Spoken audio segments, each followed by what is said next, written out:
Alrighty, what's up everybody? My peeps. How's it going, my sexy peeps? And you sons of bitches. Peter Joseph here for another video right here on the official Peter fucking Joseph YouTube wrestling channel. YouTube.com/Peter Joseph. Thank you for watching, and as always, make sure you like the video and stick that thumb straight up your own ass. Or just hit the like button on this channel and all my other channels as well, where you can subscribe to this channel and those other channels down there inside of my goddamn pants, otherwise known as hell, otherwise known as the description box below. And as always, friend me on Facebook, follow me on Twitter and Instagram. If you're real, if you're not, you need a punch in the face and a life. And also share the video all over the internet. And most importantly, tap and slap that bell. I think we all know what to do with it by now. And if you don't know, now you know. Turn on all notifications so you don't miss the next video. And if you do, well, you're pretty much SOL. And you know what that means. That's pretty much it. So, like, share, subscribe, leave a comment if you wish, and all that other good shit. Simple as that. If you can't do that, then you got problems. And we move on. Alright. Hope everybody had a great Thursday. We're, as of this video, now 6 days away from Thanksgiving, the holiday where we eat a lot, get fat, and watch football. That's pretty much it. And then, next weekend is, well, when everybody goes completely berserk. All the stores are going to be crowded like you know what, because it's Black Friday. And then next Saturday, Sunday, and Monday, Cyber Saturday, Cyber Sunday, Cyber Monday, Giving Tuesday, whatever you want to call it. The holiday shopping season will begin as of midnight on next Friday morning. So, fast approaching, ladies and gentlemen. We are fast approaching the holiday season. And pretty soon, the greatest month in the world, with the greatest days in the world, will begin. It's pretty much evident. We are 37, as of this video, 37 days away from the greatest day in the world. So we're about a month away from the day 3 great men were born. Jesus Christ the Lord! Let me cue my stiff from the head, we play rock and roll. With a coot and, oh yeah, me. That's why we call it the greatest day in the world, because 3 legends were born on the same goddamn day. But you also call it the greatest month in the world because Ozzy Osbourne, another great man, his birthday is coming up a couple weeks. Also, Chris and Maria from the mighty In This Moment. Speaking of, well, you can't see it. You can see it, but it's, you know, the dream black and white shirt. But it is what it is. Gray shirt, black and gray, well, it's not white, black and gray. What are you gonna do? But we move on with that. So their birthdays are coming up, and pretty much in about 6 weeks from Sunday, the end of the year, 2023. So enjoy it while it lasts, because if you blink, it'll be 2024. So get ready for that. We got a long weekend ahead of us, ladies and gentlemen. We got SmackDown and Collision head-to-head tomorrow, and then Rampage live. Everything's live tomorrow. SmackDown, Collision, Rampage. All tomorrow from 8 to 11. Well, they have the Rampage after show with, you know, the countdown to Full Gear. So really 3.5 hours of wrestling next, well, not next week, tomorrow. From 8 to 11, SmackDown's gonna destroy, I mean, literally destroy, Collision, because the card for Collision looks like shit. It was maybe a match or two that's good, but still. SmackDown's gonna obliterate it. Even if Roman is not on, still gonna obliterate it. Because the main event for tomorrow's SmackDown Lie! Drake! That's not an insult. That's a fact lie. Take it on Jimmy Uso. And then we have the return of Solo Mibuki. So we'll see what happens with that. As we're 1 week away from the Survivor Series, which is next Saturday night. This Saturday night, we got Full Gear from the Kia Forum in Los Angeles, California. Pretty big show that's going to be. More matches might be announced tomorrow night, really. And then that's it. And then you got Full Gear, and then pretty much we're on the road to Winter is Coming on December the 15th, I believe. I think it's the 15th. Well, I forget what day it is.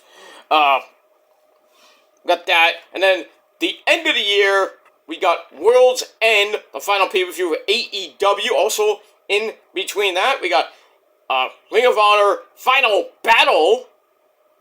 December the 15th. December the 13th is Winter is Coming. December the 9th is NXT Deadline. So we got a big month of December coming your way, and I will be here throughout the month of December and pretty much until I feel like it, giving you the best analysis, predictions, news, and whatever comes your way between now and the end of the year. So strap in, grab a cold one. Got my own. This coffee sucks, butthead. Beerus, this isn't coffee. Oh, that sucks.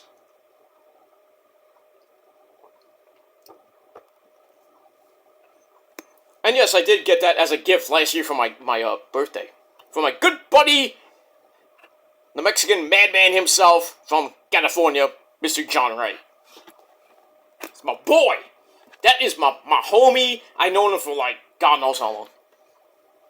I know him for like 30 some odd years. It's crazy. Crazy. And I never met the guy. No, I didn't. We never met. We met on a Kelly Osbourne forum, but we never met face to face yet. But because haven't had time to go to California, you know what I mean? I will be probably next year. Pretty much next year, I might take my vacation. When I go on my vacation, probably maybe in the summertime, I'm gonna go on a little excursion to to California, but not the places you think I'm going. Not LA, not Oakland, not San Jose. It's in Cali, but I won't say it's not not even near where I'm gonna be going. Where you think I might go. In Cali. I might take 2 trips. I might take another trip somewhere else, but you won't know where it is. You think you know, but you don't know. But I digress on that. But lots of things going on for the next 6 weeks, and then as we go into 2024, we'll see what happens. New year, new start, and we'll see how that goes. And we move on with that.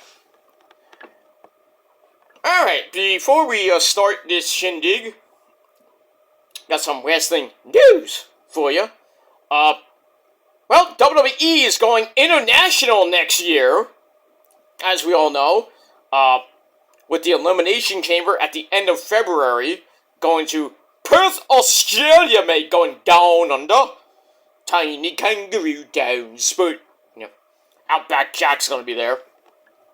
So the Elimination Chamber will be February the 25th, I believe, 2024 from Perth, Australia.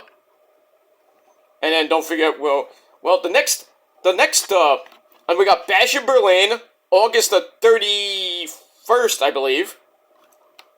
That's for WWE going to Berlin for their summer pay-per-view, which would have been Clash at the Castle. It's not SummerSlam. SummerSlam's going to be earlier in August, I believe, or early July. Not early July, sorry, late July, early August. And then Bash in Berlin. Basically the week after All In 2024 from AEW. Then the week after that weekend, which is basically Labor Day weekend 2024, we got Bash in Berlin, on a Saturday. And then Sunday, right before Labor Day, we got All Out 5, I believe. I don't even know what number it is, but All Out will be September the 1st, most likely, or they might skip it. They might skip a day or two. I don't know. A week or two. Who knows? We got that. So, wrestling is going international next year besides, AEW in London, and AEW in Perth, Australia, and Berlin.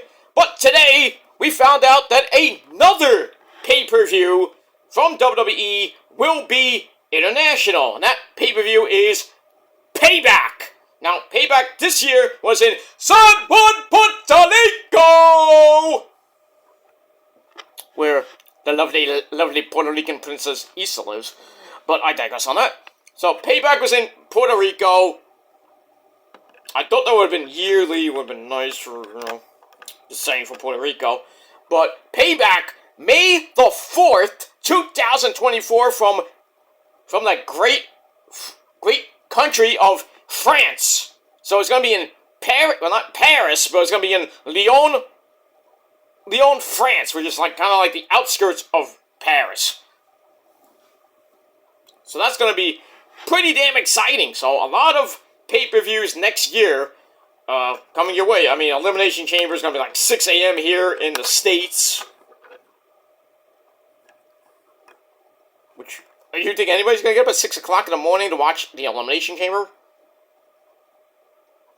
I mean, unless you're a diehard WWE fan or a wrestling fan in general. I mean, people are going to do their watch-alongs at 6 a.m.? Hell no, I'm not watching that. I'll be sleeping. I will watch it on the replay. But that's that. But because that's the day, it's with the international date night, that'll be Sunday night. We'll see that Saturday morning, most likely. Or so, I don't know. But give me a day later, because if the WWE went to Japan, which they did before, with NXT Beast in the East, way back when, that pay-per-view was early. I'll say that. But when they go to France, it's about 5, maybe 6 hours ahead. So I think it's around the same. I think it's 5 to 7 hours ahead. Because London is 5 hours, we know that. So I think it's around the same time zone as London. Italy is about 6-7 hours. So the Berlin pay-per-view will probably start, I would say, around probably 11 a.m. or 12 noon. Well, that's in August 31st. But Payback, May 4th, I believe will start probably about 2, maybe 3 o'clock with the pre-show, if there is a pre-show. So probably about between 2 and 4 p.m. Payback will be on the air, and then guess what comes after? Well, we'll watch Payback, and then we'll have to watch Collision that whole night. I think May 4th is a Saturday or Sunday. I don't know what it is. But in any case, Payback, May 4th, from France. You got the Elimination Chamber in Perth, Australia, at the end of February. Just remember, next year is a leap year, so we got 29 days. And then after Australia, we make a pit stop in Philly for WrestleMania. And then after that, after that, we're gonna packing our bags, going to France for Payback, coming back to the States for, I believe, Money in the Bank, and maybe Fastlane. I don't know what's after that, but as we get to August, we're going to have SummerSlam, where that might be I think it's going to be in Tennessee. I don't know where it's going to be. I don't even know yet, but so August, we're going to be in the States for a little bit with SummerSlam. Then we're going to go overseas to London for All In 3, because it's 3. And then the week after that, almost, we're going to Berlin for Bash in Berlin, then coming back to the States, and, well, we'll see what happens with the rest of the year. But next year is going to be a pretty big year for wrestling here in the States, Canada, Puerto Rico, and everywhere else. So, wrestling is going international next year and probably for years to come. So, if you live in France, get your tickets when they go on sale. You live in Australia, tickets are probably on sale now already. And probably the same thing for you bitches in Berlin. And don't forget, Japan, get your Wrestle Kingdom tickets now. Because Wrestle Kingdom is about a month, little over a month away. That's crazy. But we'll see what happens with that. But I can't wait till all these pay-per-views, except for Elimination Chamber, because I'm not waking up at 6 o'clock in the morning. No way, no how I am waking up at 6 o'clock in the morning to watch a pay-per-view from Australia. If it was in Japan, I would stay up till 6 a.m. And I do when Wrestle Kingdom's on. I know sometimes it's on a weekday, so I can only watch a little bit of it because I got work the next day, but... So, I get to watch most of night 1, and then night 2 is basically around the same time. 3 o'clock in the morning here in the States. So, for night 1 and night 2, I'll get to watch most of Wrestle Kingdom. And then that's pretty much it. But we move on with all that, so that's pretty much it. Yeah, and that's all I gotta say about that. Alright, we'll talk about Ring of Honor tomorrow. Well,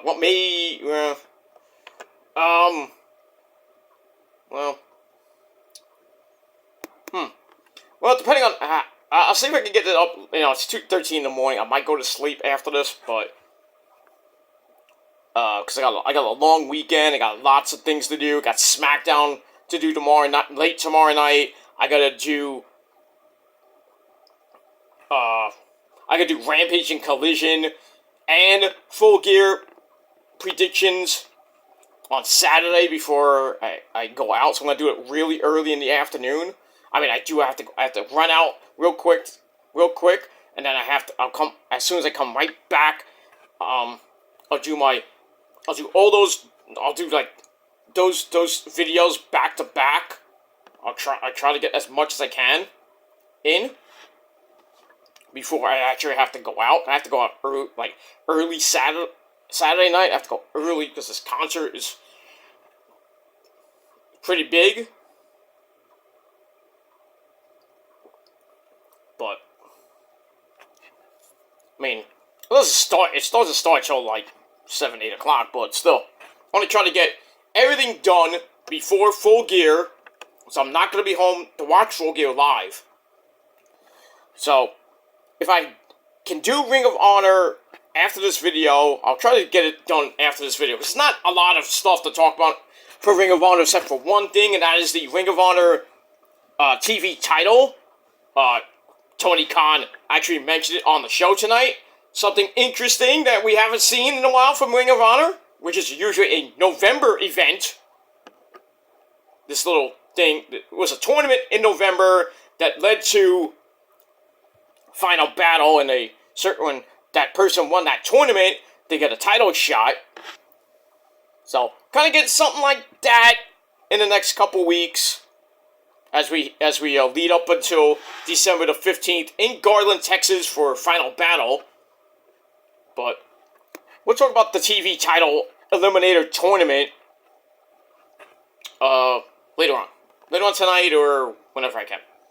But right now, I know I wasted 20 minutes, but I had to get some news in. And some other stuff in.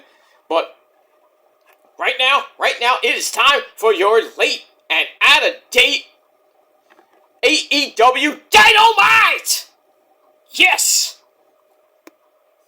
Review for November the 15th, 2023, and a belch to you. There you go. Alright, and we are emanating from Ontario, California, So we're in Bucks country. We're also in PWG country. And yeah, PWG is still around. It just hasn't had a show in a while. We got that.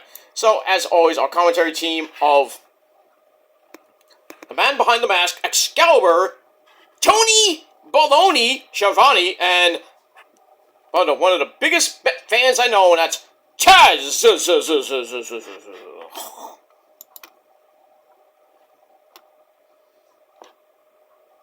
And that's it. Alright, so not last night, but, well, if you're watching this, it would have been last night. But if you're in the Western time zone, it's last night. Alright, so Dynamite, the Dynamite go-home show before this Saturday night's Full Gear 2023 event from the Kia Forum in Los Angeles, California, where Collision and Rampage will be emanating from, I believe. So I got that. So it was a pretty good show. Not the greatest show. And the highlight of the highlight match of the show was that 8-man tag team match. Sponsored by Sega. The last Dragon Gaiden, whatever the fuck name of the dumb game is. I thought it was Ninja Gaiden. I'm like, Ninja Gaiden came back to Sega? Okay. But, you know. So we got that. So we had, the Golden Jet Lovers of Kenny Omega, Chris Jericho, Kota Ibushi, and Wells the Big Slow, Paul White, taking on the Dog Callis family of Kyle Fletcher, Powerhouse Will Hobbs, Kensuke Takeshita, or Takeshita, and The Machine, Brian Cage. So we got that as your highlight match of the night. But we had other things happening on the show. A very good segment by a certain Cowboy. We'll get to that in a second. And we move on. Alright, so we start the show off with the Pyro. We are live from the arena in Ontario, California. And we start off with our first match of the night.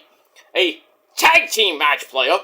We had the Blackpool Cook Club of John Moxley. They want variety. The Vile Thing. Give me Vaughn. What? Who? Rick Vaughn? You mean Rick Vaughn? The guy's old. Yeah, but he's due. The Vile Thing. Speaking of Vile, his tag team partner, Wheeler Yuta. Wheeler Yuta's the type of guy that gets in a traffic jam all by himself.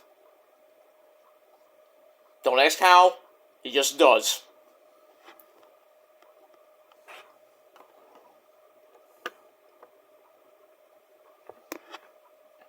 He just does, man. He is just weird.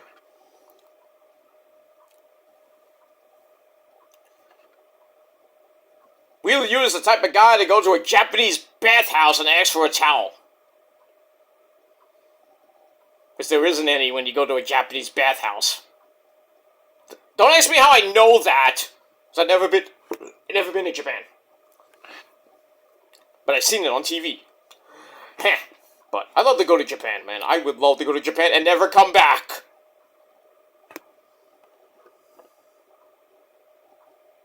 If I had the money, I go.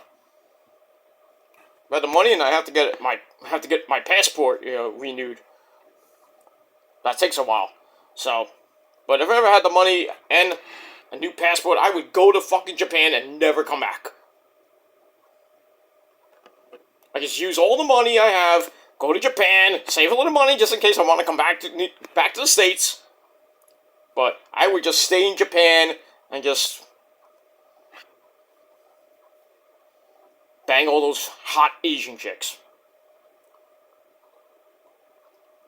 And not have a care in the world. And all I'll eat is freaking Applebee's, TGI Fridays, and McDonald's. And other types of sushi. If you know what I mean. And then maybe I'll just get a job at New Japan. Mr. Obari's son will give me a job. I'll be one of those young lions, if you will. And then next thing you know, I'm freaking wrestling in Japan at 55 years old. No, I'll just take one of those the English commentator schmucks job. Because Kevin Kelly don't work there no more. He ain't doing Wrestle Kingdom, I heard. That sucks. Now they have Caleb Stewart, or whatever the fuck his name is, and another guy, and then I'm hearing like Rocky Romero is gonna be on commentary for Wrestle Kingdom. I mean, that's not bad, but they could do a whole lot better. Just saying. And, they might have to keep me away from, Abe Mio, or Mio Abe, and Pieter, and probably the entire roster of Stardom. Just saying. Hey, I could be the English commentator for Stardom. I just look at all these gorgeous fucking Japanese women, and I'm like, god damn! Making some good money, too. It's Japanese yen converted into American. That's like, I don't know. I don't know what that even would be, so.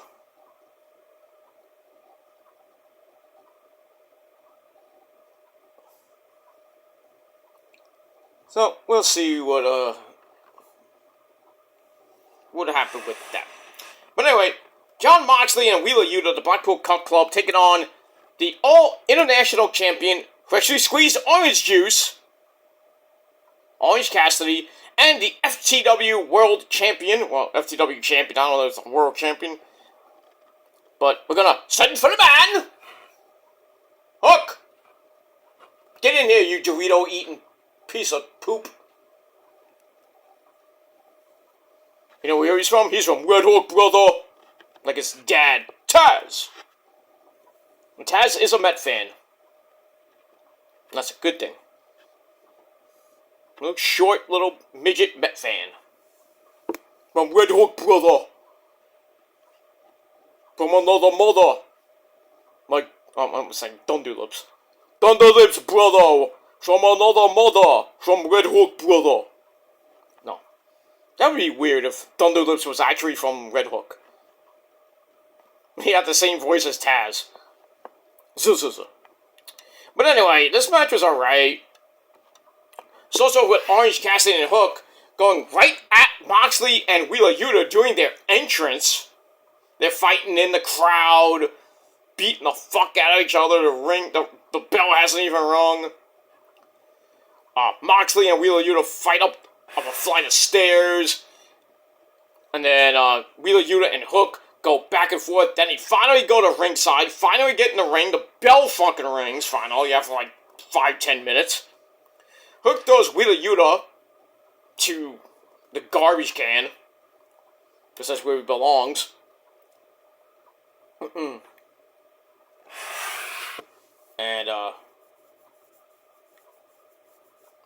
blah, blah, blah, blah, blah, blah, blah. Moxley comes in, and then, Hook suplexes Moxley, and then they have an epic fight, epic stare down, like, come on, hit me, Hook! That's it. Moxley gains the upper hand, and then they double team Hook, and then Orange Cassidy with a flippy dippity doo on Wheeler Yuta, and then Hook once again suplexes Jon Moxley, and then Orange Cassidy tags in normally, and then starts beating the fuck out of Moxley with a flurry of offense. And then we go to break, and as always, during the break,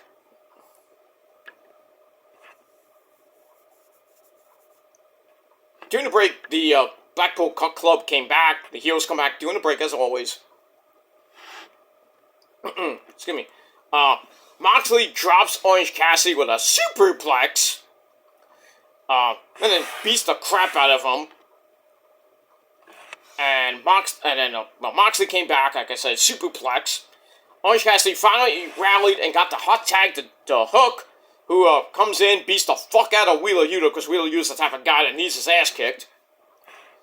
And then, out of nowhere, Moxley blindsides Hook.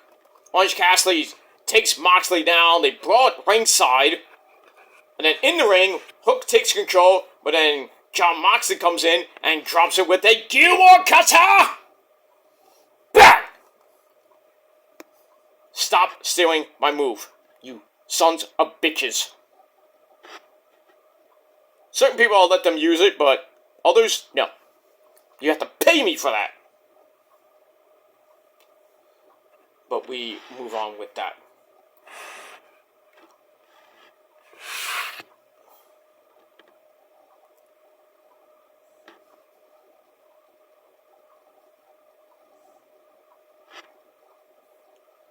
We get that, I'm sorry. Anyway, so then Orange Cassidy, hits Moxley with an orange punch. And Mox is like,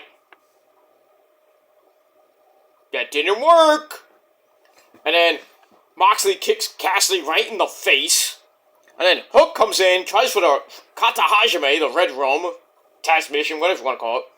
But Moxley hits the Death Rider on Hook. And then Wheeler Yuta just picks up the pieces and then pins the FTW champion. 1, 2, 3. The Blackpool Cuck Club get the win. And it was alright. Match I gave 3 out of 5 stars. So, we get that. And after the match, Moxley gets on the mic and basically tells Orange Cassidy, you are nothing, you're less than nothing, you know. And I'm going to correct the course I'm going to fix the world and I'm going to beat you like a government mule at Full Gear this Saturday. And he probably will. It's going to be bloody, it's going to be violent. Orange Cassidy's going to be a blood orange, if you know what I mean.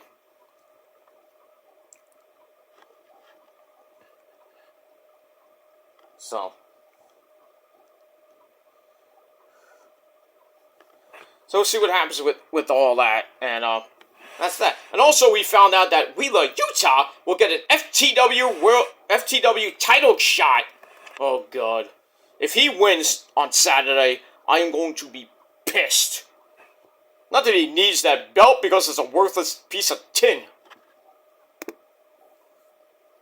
That's what it is. As Shane Douglas would tell you, the FTW title is a worthless piece of tin. Not even gold, it's just tin. Garbage. Not even a recognized belt. But we got that. So we'll see what happens with all 4 of those guys at Full Gear this Saturday night. That's that. Then we go to the fucking segment of the night. We got Tony Baloney in the ring. And he brings out the Hangman, Adam Page, about to do some cowboy shit. And then he also brings out the real Prince of the Prophecy and the Purge, my good friend from my neck of the woods. That's Prince Nana of the Mogul Embassy. And he brings out his top client, Mr. Swerve Strickland. Swerve when I drive, and I swerve when I drive, and swerve when I drive, and swerve when I drive. It's always nice to see Prince Nana dancing. It's just... Prince Nana is life, man. That man should be in the Hall of Fame. Not that he did anything great, but, you know, except make probably one of the greatest Ring of Honor factions in history. One of, I didn't say the... One of the greatest factions in Ring of Honor history. That's the Embassy, with so many members I couldn't even name them all. But I do know he had Princess Mia Yim there. When she was fucking hot back then. She's not, I mean, she still is now. But when I first saw her in 2009, early 2010. And this is before Adam Cole banged her in CCW. Oh, Adam Cole, he'll tell you. He'll tell you. I plowed that. Oh yeah, you did. When you were a little whippersnapper, Adam Cole. Now he's just banging Britt Baker. How do you go? How does that happen?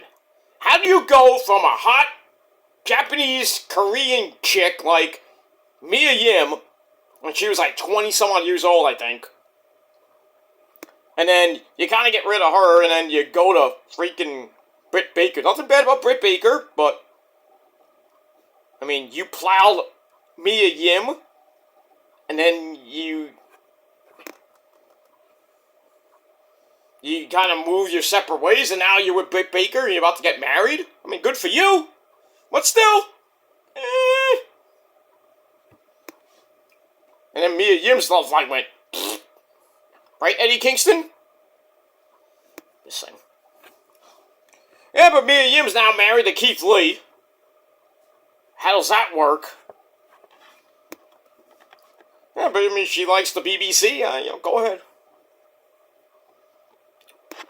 Go ahead, but, should have been with me. Really should have been with Adam Cole, but I'm just saying. So anyway, Prince Nana and Swerve come out. They have a face-to-face segment in the ring. Tony Baloney says that if either two men hit each other, the match will be off and they will be suspended for the rest of the year. So that's basically 5-6 weeks. So about 30, 40 some odd days. So they would come back probably the first Dynamite of 2024 anyway. So we got all that. So Swerve's about to start talking, and then Paige takes the mic right out of freaking Tony Baloney's hand. That's not nice. You didn't say please. Where's your manners? There, Adam Page. Respect your elders. You bastard. Anyway, Adam Page is all fired up and calls Swerve a coward and a fraud.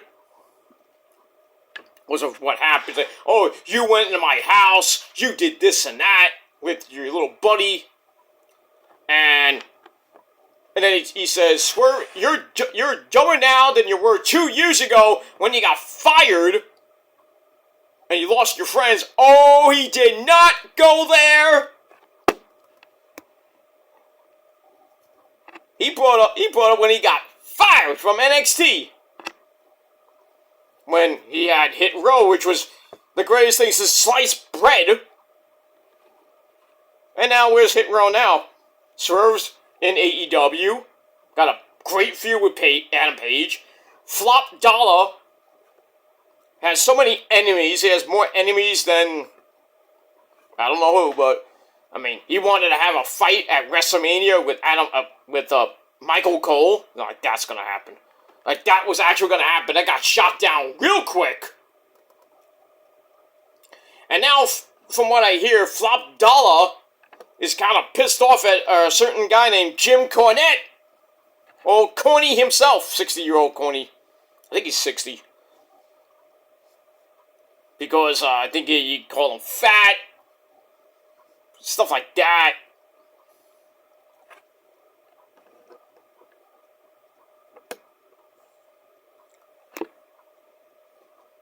But anyway, yeah, Flop Dollar is fuck. Who gives a fuck about Flop Dollar? And then you got Ashanti the Adonis and poor B-Fab.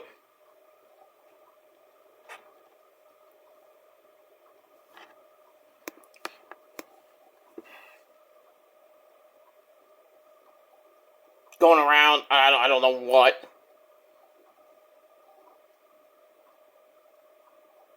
Doing whatever, and I believe they're on Raw, and basically doing nothing. B-Fab, I don't know what's going on with B-Fab. She might be joining with Bobby Lashley and the Street Profits, and maybe bring Ashanti Adonis in. Why?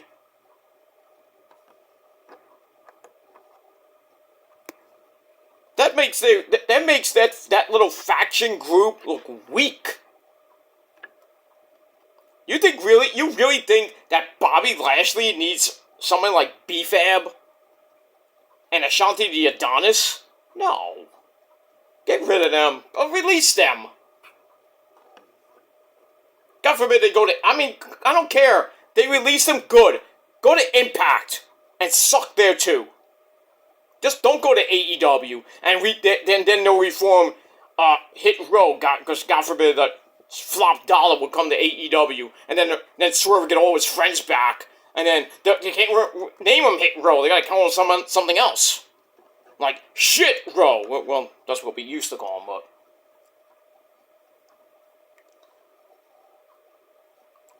So, I don't know. I don't know what's happening with that. But anyway. So, sorry about that. Anyway. So Hangman Page brings up Swerve getting fired from NXT. Then he brings up Swerve's fiancée dumping him and leaving him. I was like, damn! He is going in and basically verbally raping Swerve without lube. Holy shit. Then he makes it even worse and says Prince Nana is using Swerve and says, and then like basically he says to Swerve, you are not the man you think you are, and that's the reason your fiance left you, and it's the reason your kids won't talk to you. Oh shit.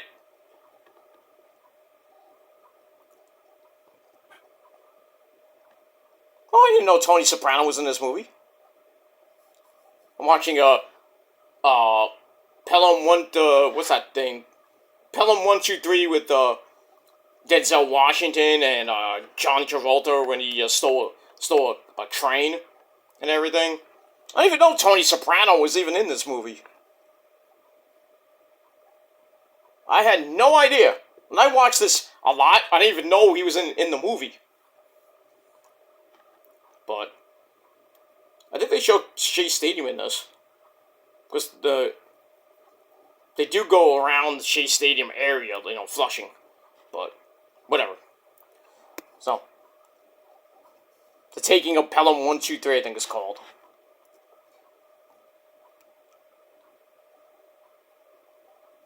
Oh yeah, Tony Soprano's the mayor in this movie.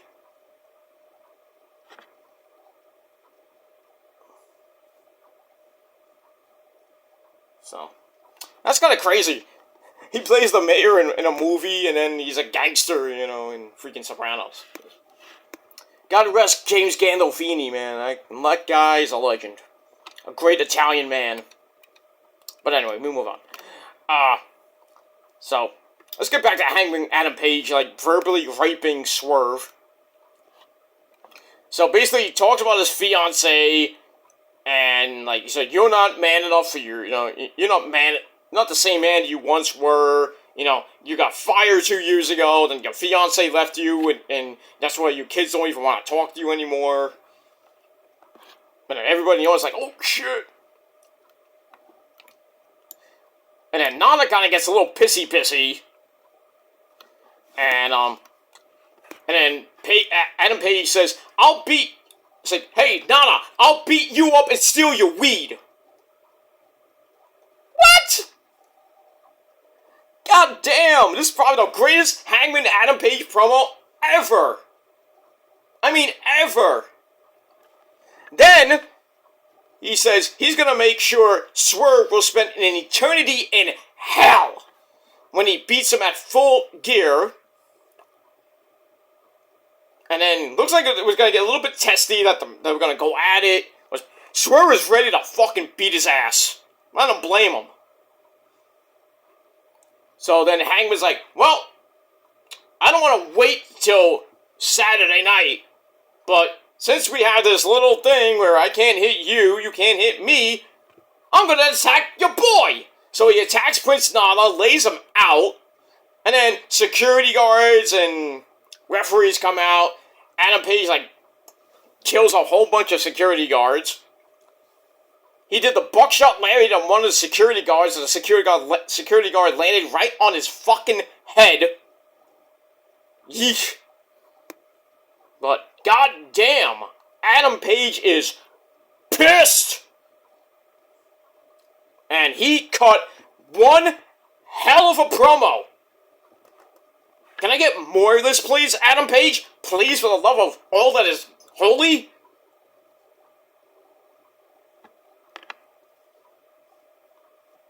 I mean, him and Swerve, the first match they had was very good.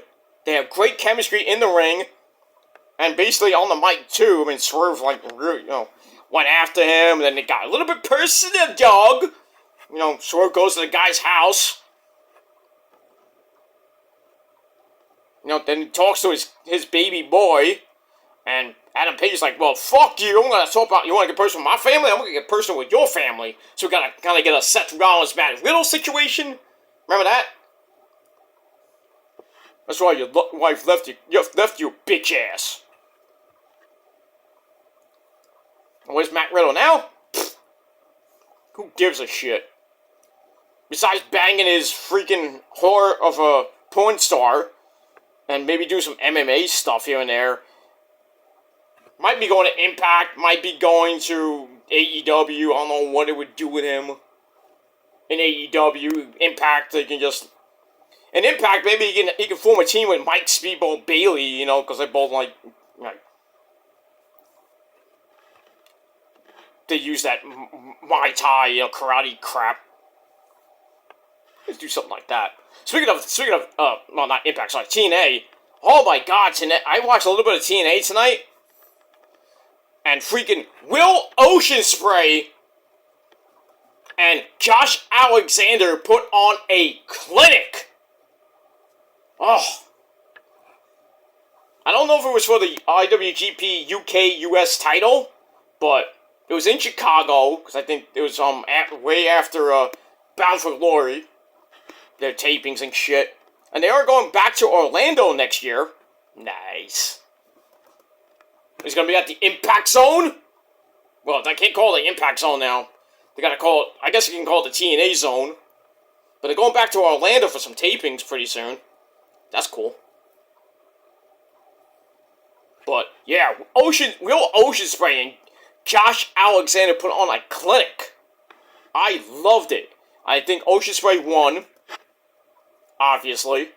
And then, in a TNA exclusive, they both cut promos, and I think Oceanspray kind of teased that he wants to wrestle in a TNA ring.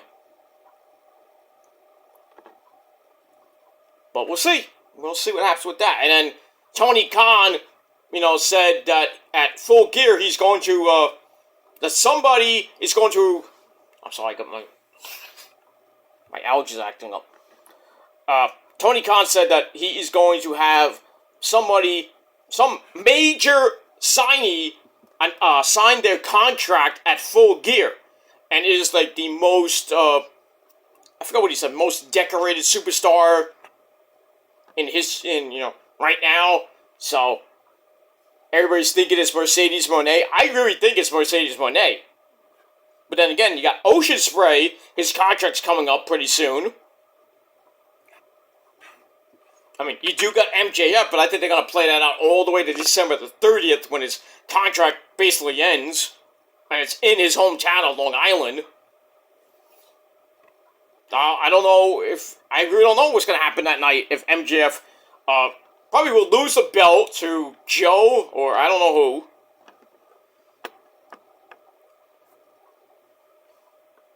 And then maybe after he loses it, or during the night he announces that he's staying with AEW, or maybe after the show, like what's going to happen with MJF? Does he show up Does he show up on the first Raw of the year, which won't be January the 1st, it'll be January the 8th, or does he show up in NXT on January the 2nd for New Year's Evil? Or whenever that is. Does he show up on January 2nd? Does he show up on January 3rd? Does he show up at SmackDown on January the 5th? Or does he show up on the first Raw of 2024, which is January the 8th? Or does he do nothing, and then we don't know where he's gonna go? Is he the devil? We don't know! We don't know! do know is that it's going to be a great 6 weeks. Finding out what's happening with MJF and everything else. Oh, man. Buckle up, kiddies. Or as the goat of all goats, The Undertaker would say, buckle up, Teddy. It's always fun to hear that. Anyway, we move on. Alright, so I gave Adam Page's hellacious promo on Swerve 5 out of 5 stars. It was just... Can we get more of this, please? I'm interested. But that's that. Alright, after that, we go backstage with, I believe, Renee Paquette. And she has the Kingdom there. I'm Matt Taven. Next strong, everybody. The man who punches people in the dick and gives him a power driver. That's Mike Kanellis Bennett.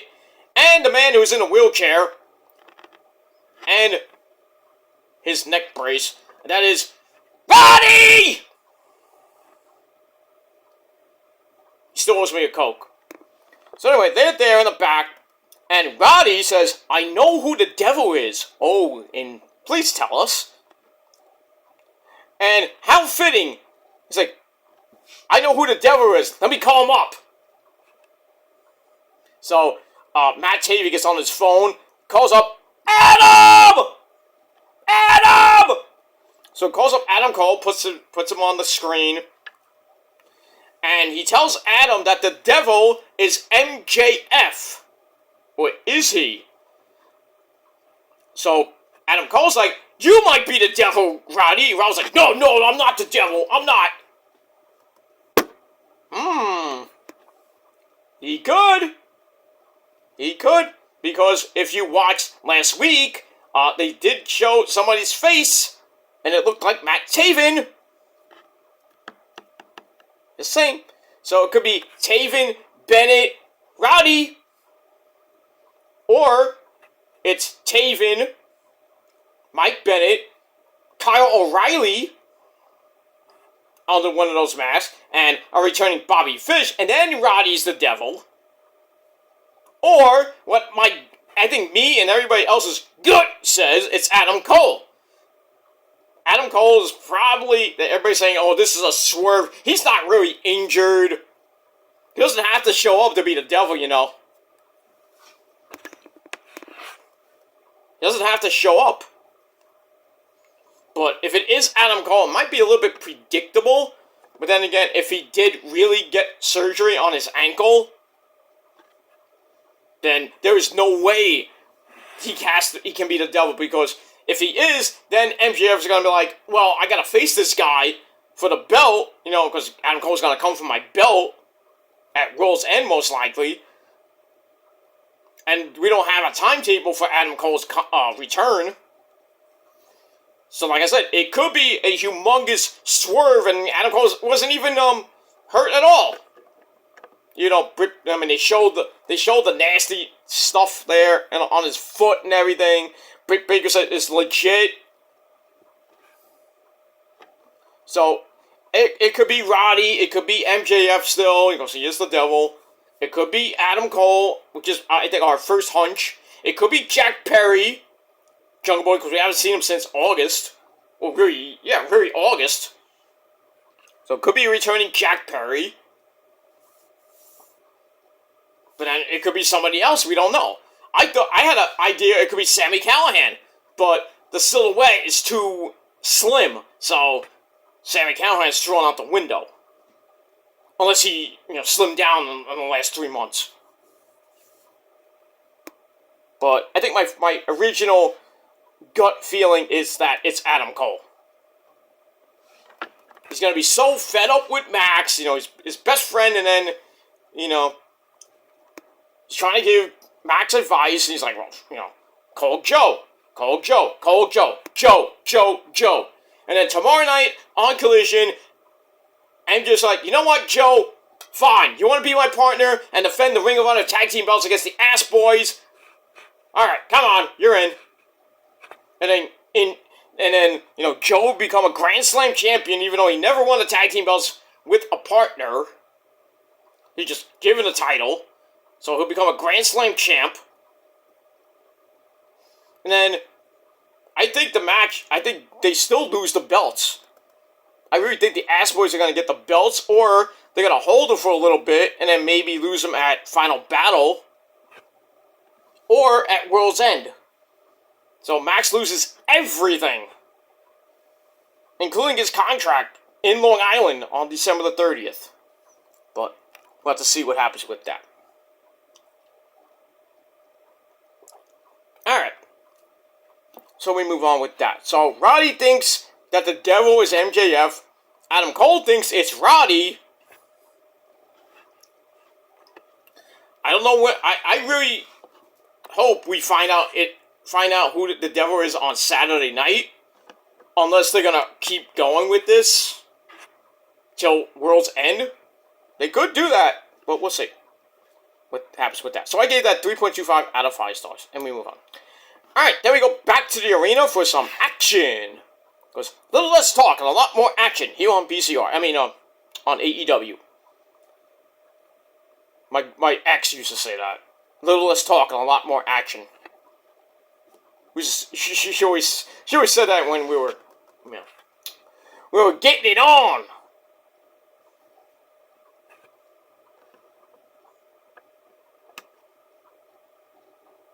I would be talking up a storm. She's like, "Shut up!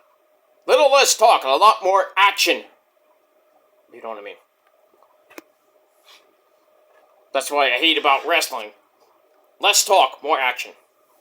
So we're going to get back to the action with a TBS title eliminator match. We had Red Velvet from Your Mama's Kitchen taking on the lovely Sky Blue.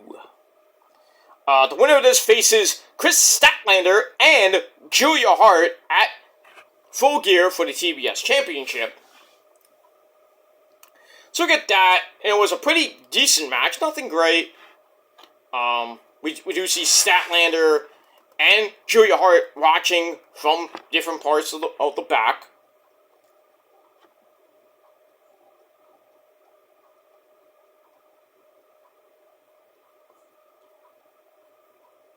So, anyway. So look at that. The match itself was alright. Back and forth they went. We get to the end. Sky Blue slams Red Velvet with a Skyfall for a near fall. And then Red Velvet comes back with a power bomb. And then both women are down. And then Red Velvet gets up, slams Sky Blue off the top rope. Ow. For a close call. And then they trade blows in the middle of the ring. There was a nice sequence where they're like, 1, 2, 1, 2, 1, 2, 1, 2, 1, 2, 1, 2. The fans are like, yay! That was pretty good.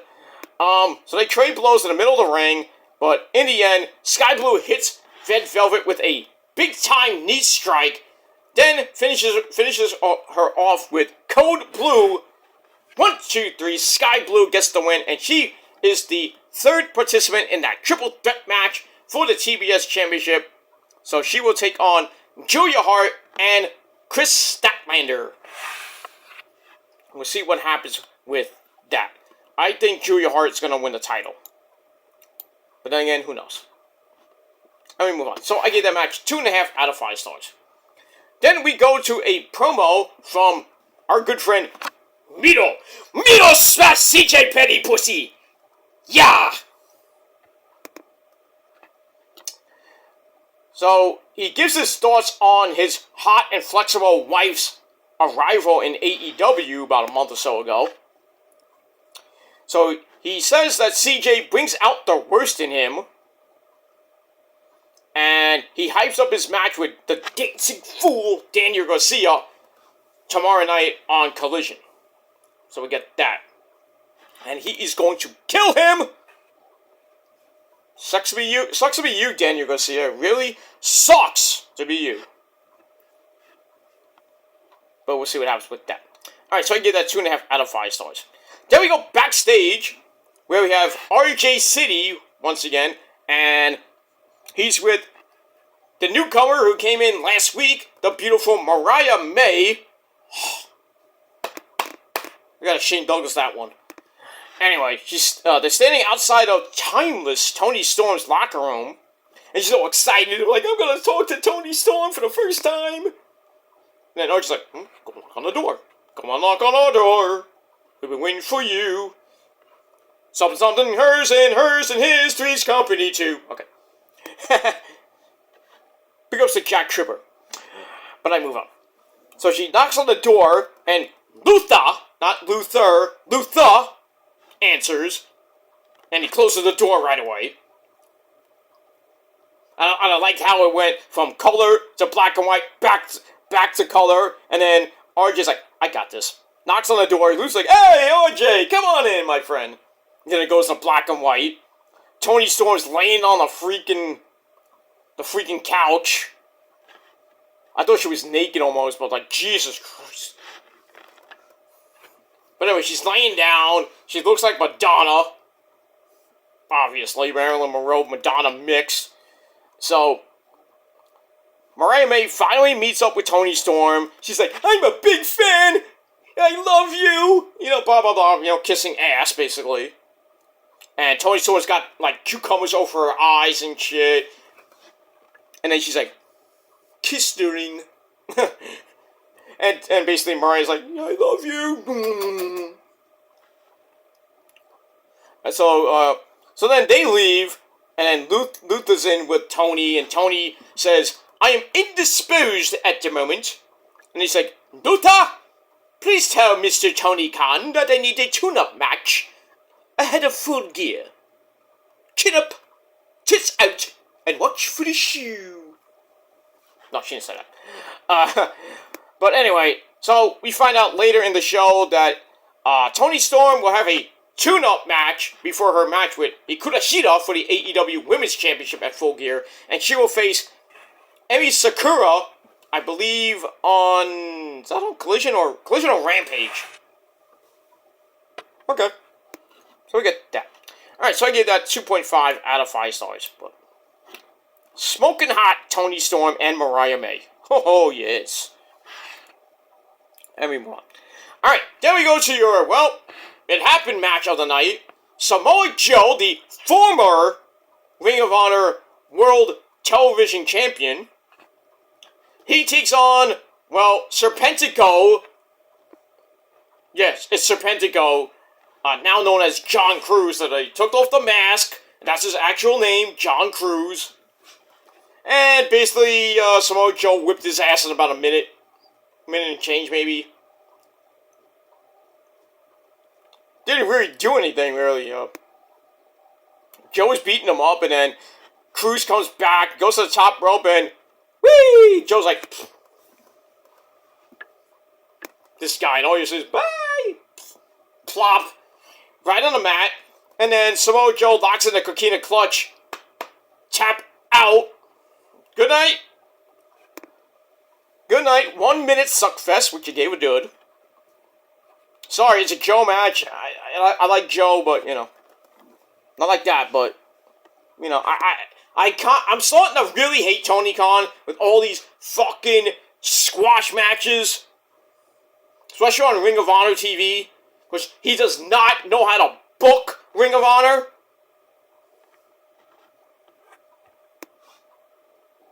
It's true. I mean, you have all the... You don't even know who is going to beat Athena for the women's title. You have all these women on the AEW roster, and you don't even have women in the Ring of Honor roster. You're just bringing people in, like the Renegade Twins, Miranda Alizé, you know. And speaking of her, I talked to her about that. I was like, when are you going to be on Ring of Honor TV? She's like, well, I'm on call right now.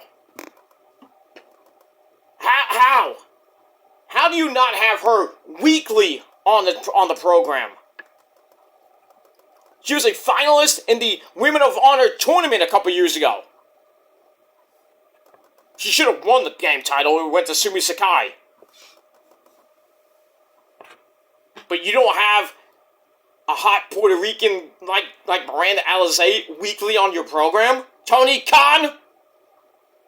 What is wrong with you? Who is really going to be Athena besides the obvious one, Billy Starks?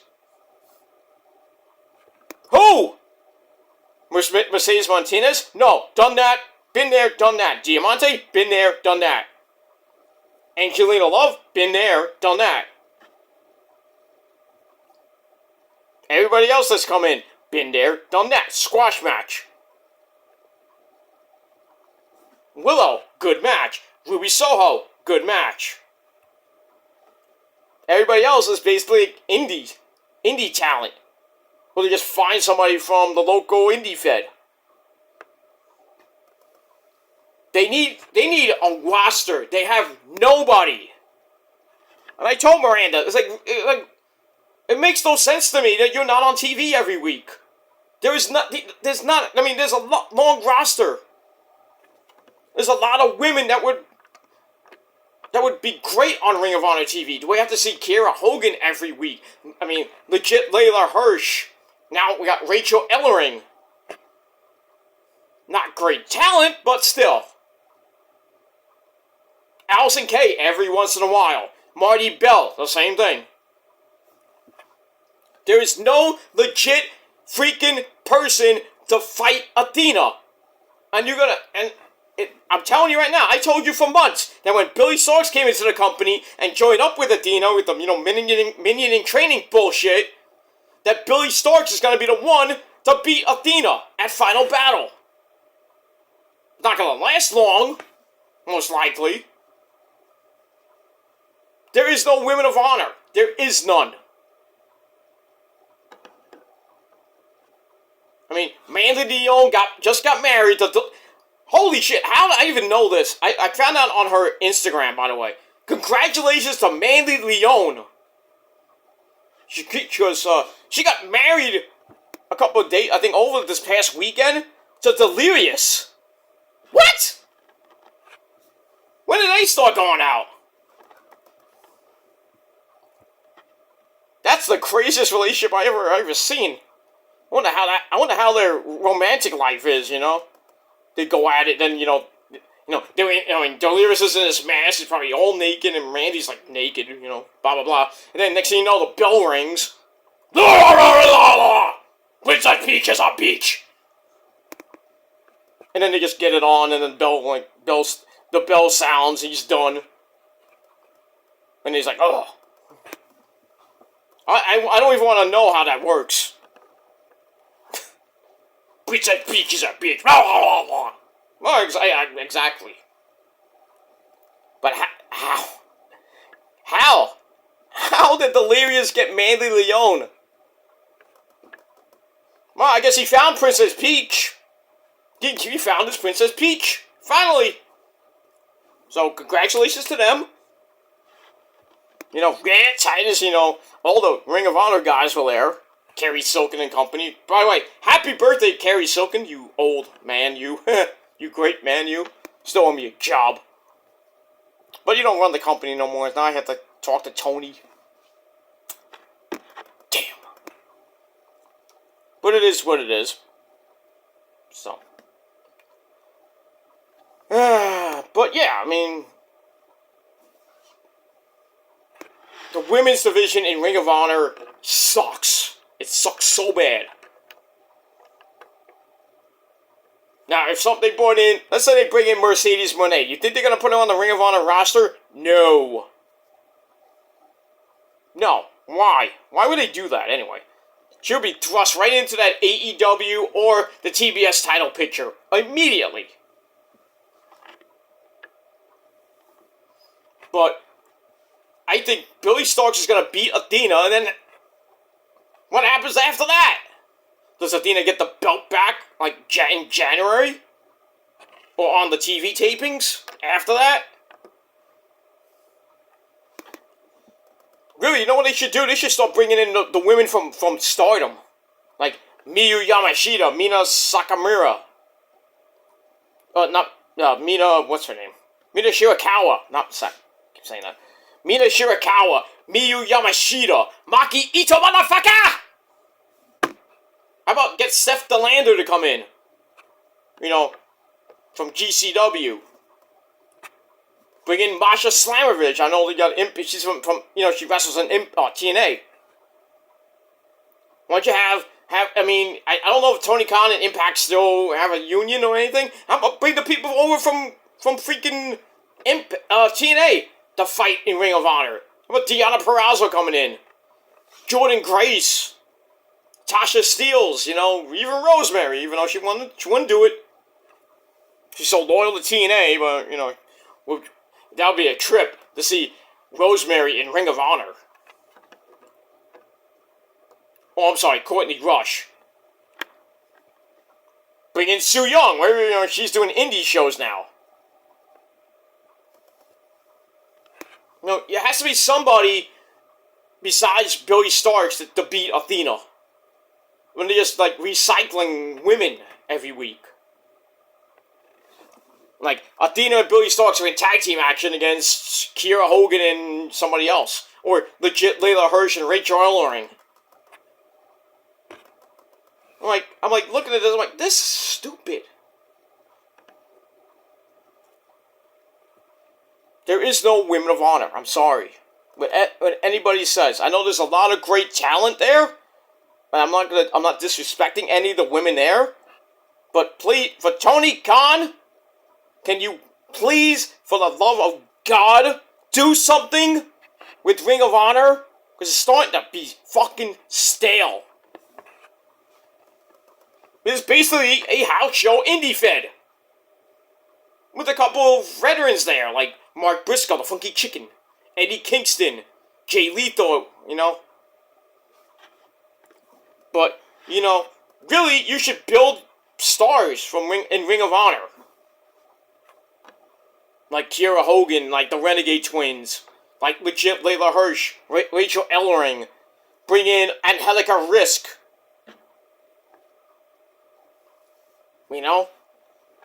I just think the Women of Honor belt is worthless. It's worthless.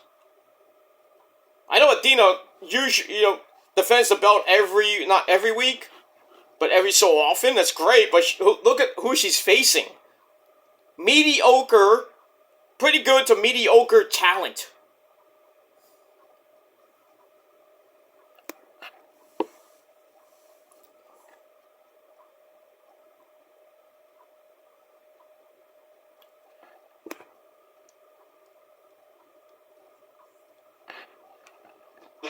And that's pretty much it.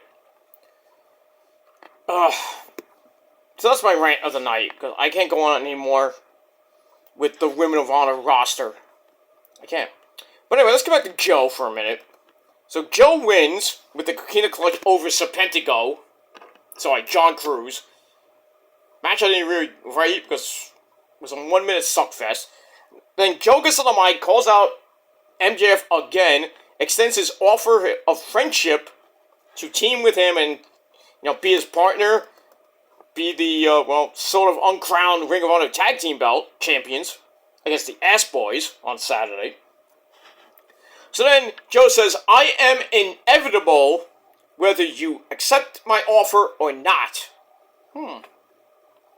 Okay, so Joe, you're inevitable, but Roman is forever. Just remember that. He is one of your island boys. I mean, he's Samoan. Roman is from the Samoan, family. The Anoa'i family. Anoa'i family, whatever you call it. So we'll have to see what happens tomorrow night on Collision or Rampage.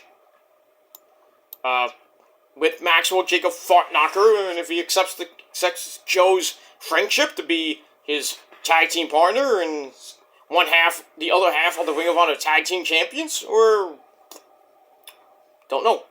We don't know what will happen. And that match is on the pre-show, the 0 hour pre-show. So we'll see.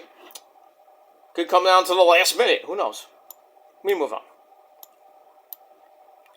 All right. Then after that, we go to our next match, a pretty good tag team match. We have Pentagon Zero Miedo and his tag team partner, Commander as they take on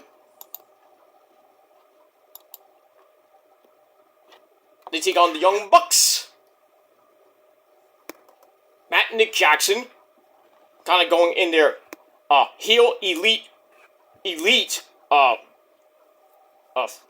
heel run right now. Basically looking like they were in New Japan when they were monster heels. When AJ was there, Kenny was the leader, and then Cody comes in, Hangman Adam Page, Adam Cole, baby. Basically, they were all heels back then. But we get that. So this match was pretty good. Lots of flippy dibbity doos by everybody. But let's get near the end, and Matt suplexes Commander, dumps both of his opponents with a Northern Light suplex, but then Pentagon drops Nick with the Fear Factor, the package pile driver on the apron. Ow! And then Commander gets a near fall with a fruit roll up. And then he spikes Nick with a Mexican Destroyer. And then Pentagon slams Matt for a near fall. Then they get up and trade blows in the middle of the ring. But then the Young Bucks take control as Nick hits Commander and Pentagon in the huevos, the nuts, with a low blow. Then Nick thinks he's freaking Chris Jericho, hits the Judas Effect elbow. And the Bucks score the win with the BTE trigger. 1, 2, 3. They get the win. And that's pretty much it. Match I gave 3.25 out of 5 stars. And that's pretty much it. Then you go backstage where the Bucks meet up with Jericho and Kenny. They talk some shit. Let me just get my note. Scroll down here for my notes. Yeah, they go backstage and basically say, we don't give a damn about the rules and everything. And then Kenny comes in, confronts them. Bucks say, we don't have any beef with you. We have no heat with you. We really have a problem with your boy, Chris Jericho, who comes in wearing the suit, the black Hitman suit, because everybody was wearing Hitman suits when they came out for that match. So Jericho and the Bucks, they start yelling at each other, then a big, humongous brawl happens, and then everybody has to get separated. So that's a lead into their match at Full Gear in basically the Bucks' hometown. And if the Bucks win, then the Golden Jets are no more. But if the Golden Jets win, they get the Bucks AEW Tag Team title shot. So we'll have to see what happens with that. I think the Bucks will win because Kenny is going to turn on Jericho. And then we'll probably get Jericho versus Kenny again as we go to probably World's End or at Winter Is Coming. But we'll see what happens with that. Alright, so I give that segment 3 out of 5 stars. Alright, then we go to another squash match. We had the Ass Boys. It's time for the Bullet Club. Guns up. Too sweet. So we have Austin and Colton Gunn with Rock Hard Juice Robinson taking on, well, Pretty Peter Avalon and Dean Alexander. I think they're the wingmen. I don't know what they are, but anyway, the Guns win in like 35 seconds with 3:10 to Yuma. That was it. Match I gave a dud because squash match. But anyway, after the match, the Guns get on the mic and vow to beat MJF and I guess a mystery partner to win the Ring of Honor Tag Team titles at Full Gear. And basically, they tell Max, your friends are gone, Adam Cole is gone, and those Ring of Honor Tag Team belts are about to be gone as well. Probably will happen, maybe not, but we'll see. And that's it. Alright, then we get a video for Boardlow. So, Boardlow continues to target Max and vows to make the devil his bitch And then right after that, we see the devil appear. Now, is that talking about Max or the other devil? And people still think it's CM Punk. It's not out of the realm of possibility, but I don't think so. I guess we'll find out. We're gonna find out Saturday, one way or another, or we're gonna find out later on, by the end of the year. We're gonna find out probably, but we'll see. All right, then we go to your main event of the evening, Like a Dragon Gaiden Street Fight. That's the name of the game, by the way. Like a Dragon Gaiden, the man who escaped fate or whatever. That's the longest fucking video game title I've ever seen. Why can't you just call it Like a Dragon Gaiden?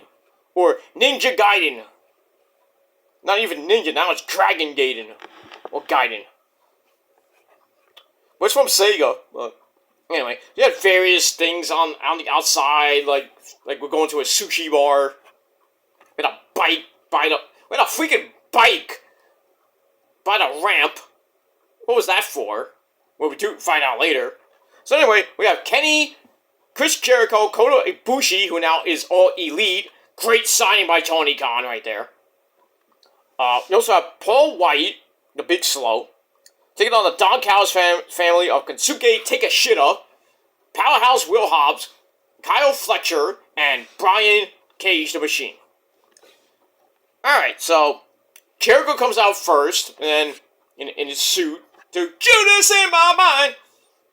So, and then Kenny comes out with Ibushi, and we found out that Chris Jericho got burned by Kenny's pyro, all because you stood too close to the edge. No pun intended. So we get that. Then the Big Show comes out. Then everybody fights on the stage up the ramp. Paul White chokeslams Kyle Fletcher off the stage, which didn't look good. I think he was supposed to go through 2 tables, and I think he missed one of them. I think he hit his head. Like, ooh. He still got up and finished the match. So anyway, after that, the Golden Lovers, Kenny and Ibushi, are left alone in the ring with Takeshita. They double team him. And then Will Hobbs and the Big Slow fight in the parking lot. Craziness happens. They use crates. Kenny goes to the barbed wire bat on, I think it was Kyle Fletcher.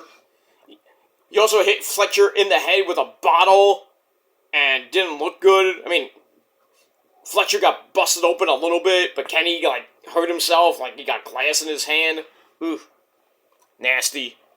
And then we see Powerhouse Will Hobbs in the parking lot with the Big Show, and he picks up Big Show and slams him on the hood of a car. Oh yeah, real glass, by the way. So Big Show was out for the rest of the match. They go back and forth. They're showing Big Show getting looked at by medics, and it looked like his neck is broken. I don't know. And then inside the ring, we see Ibushi ride down to ringside with that bike. Brian Cage clotheslines him off the bike. Craziness. And then Takeshita takes the bike and hits Jericho, Omega, and Ibushi with it. And then he hits a bleeding buster on the bike. Ow! Murder.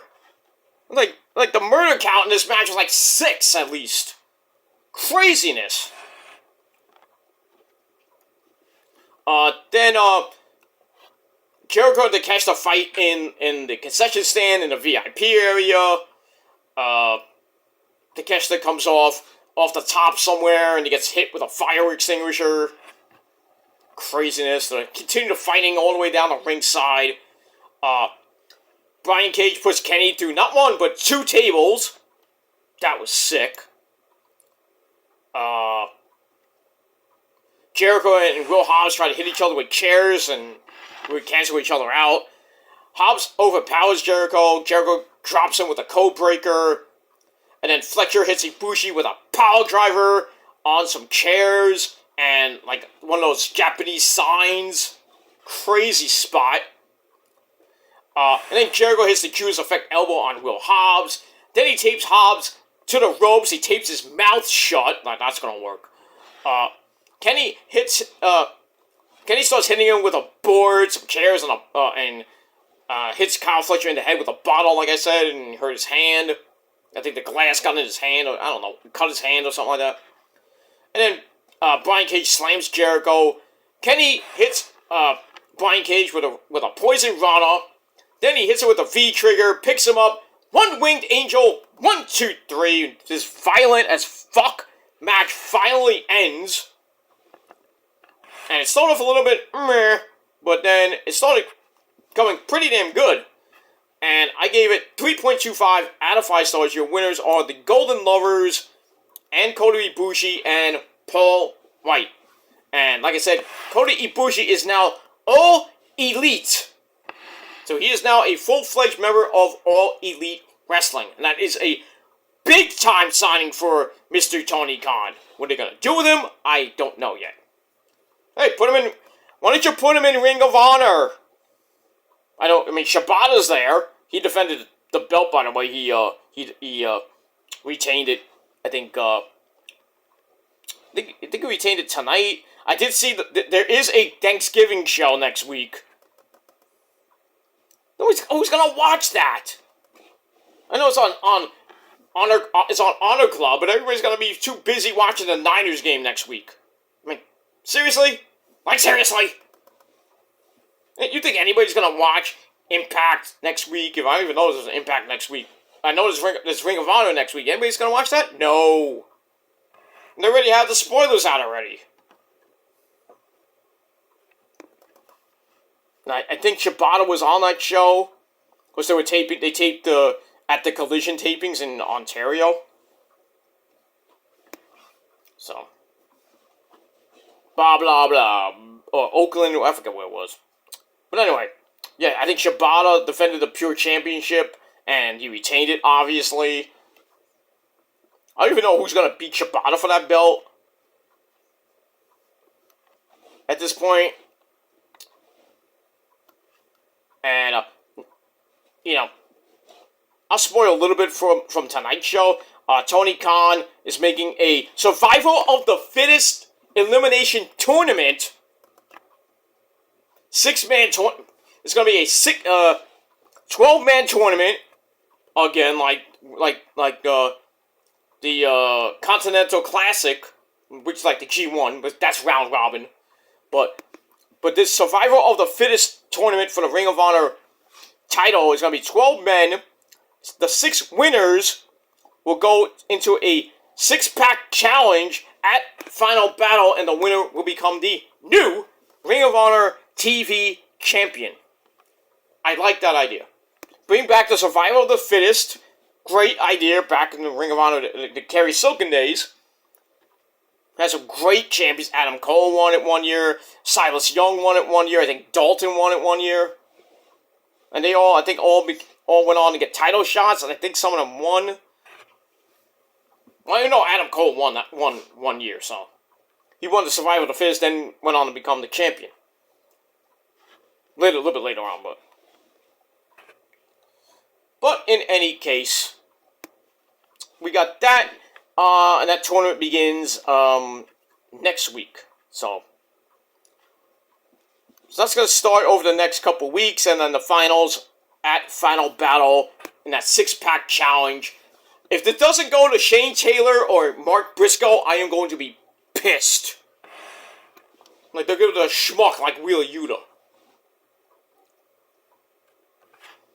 I mean, Wheeler Yuta was sadly a Ring of Honor Pure Champion. But who did he lose it to? Oh, that's right, he lost to Shibata. I think he lost to he lost to the Garcia, I think, right? And then Garcia lost to the Shibata, I believe. Something like that.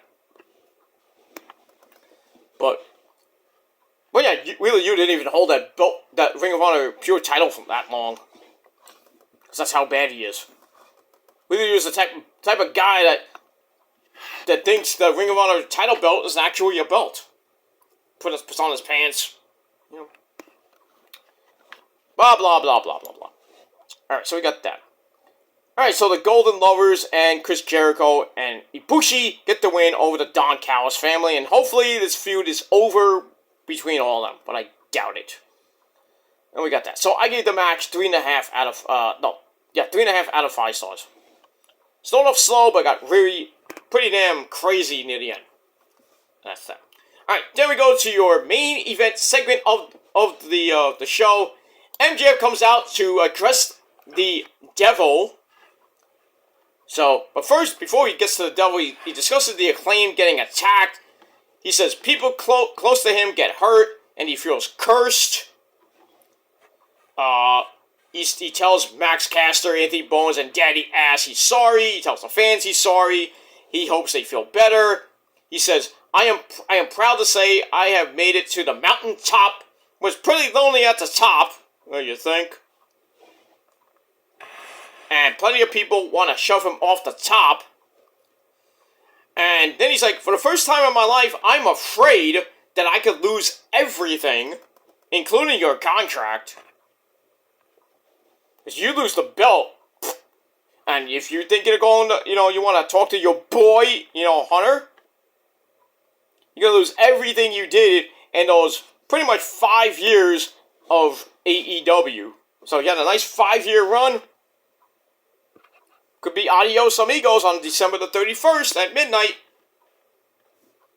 So, 6 weeks from Sunday, really 6 weeks from Monday, actually, which is January the 1st, 2024. So, in a little over 6 weeks, we're going to see where MJF goes. Does Tony Khan give him a boatload of money?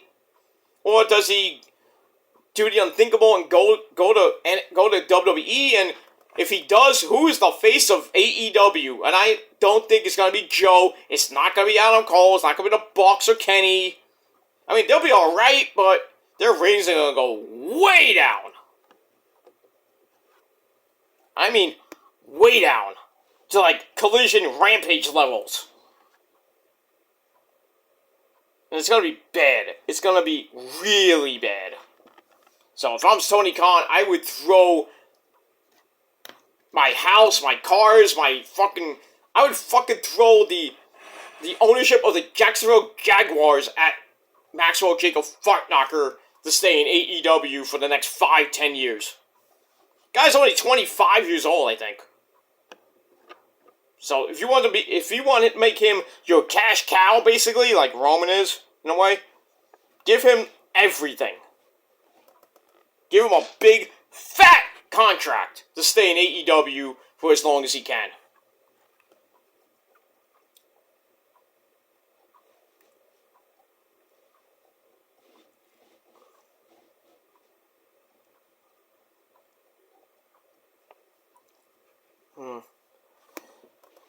So, we got that.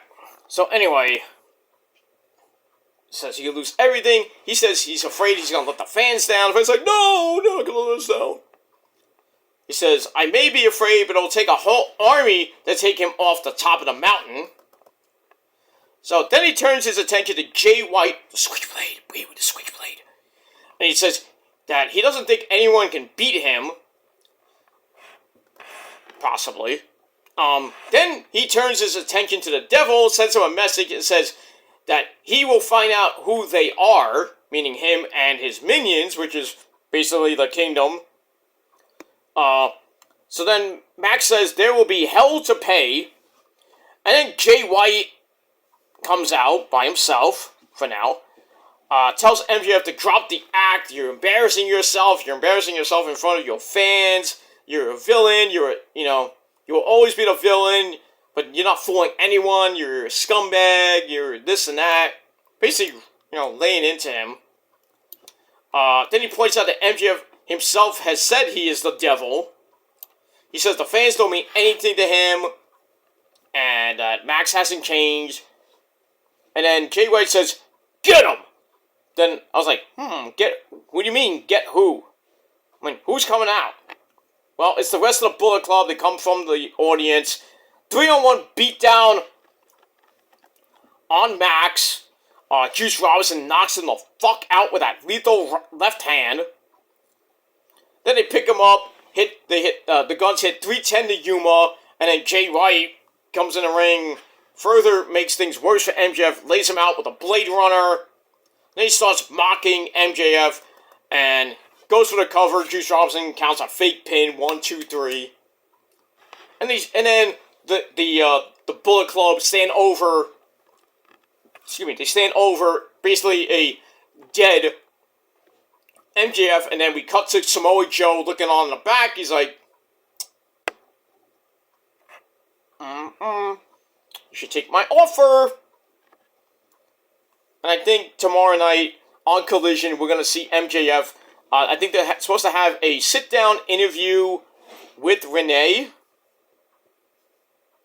So that's going to be interesting. And then maybe later in the night, there might be a segment with Jay White and the Bullet Club. You know, they come out. Or maybe Joe and MJF have a talk, and then MJF gets pissed off. It's like, all right, Joe, all right, you can be my partner, all right, leave me alone. And then Joe's like, well, all you had to do was just ask. So there you go. Joe will become the Grand Slam champion tomorrow night on Collision, or possibly on Rampage.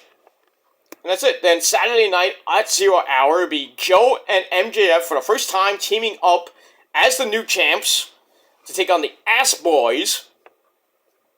And we'll see what happens with that. I really think they're going to go with Joe. They're going to go Joe, MJF 3, maybe at Winter's End. Winter's Call is coming. Or they extend it and it goes to World's End, where Joe could possibly win the AEW World title from MJF. Or what I really think is going to happen is that Joe will get the title shot at Winter is Coming, lose, most likely, and then MJ goes to 2 more weeks with the belt, goes to his hometown of Long Island. We don't know what's going to happen that night, if he signs the contract, or he's going to lose the belt and then leave. You know, he'll say his goodbyes, either in the ring, or maybe at the press conference after that.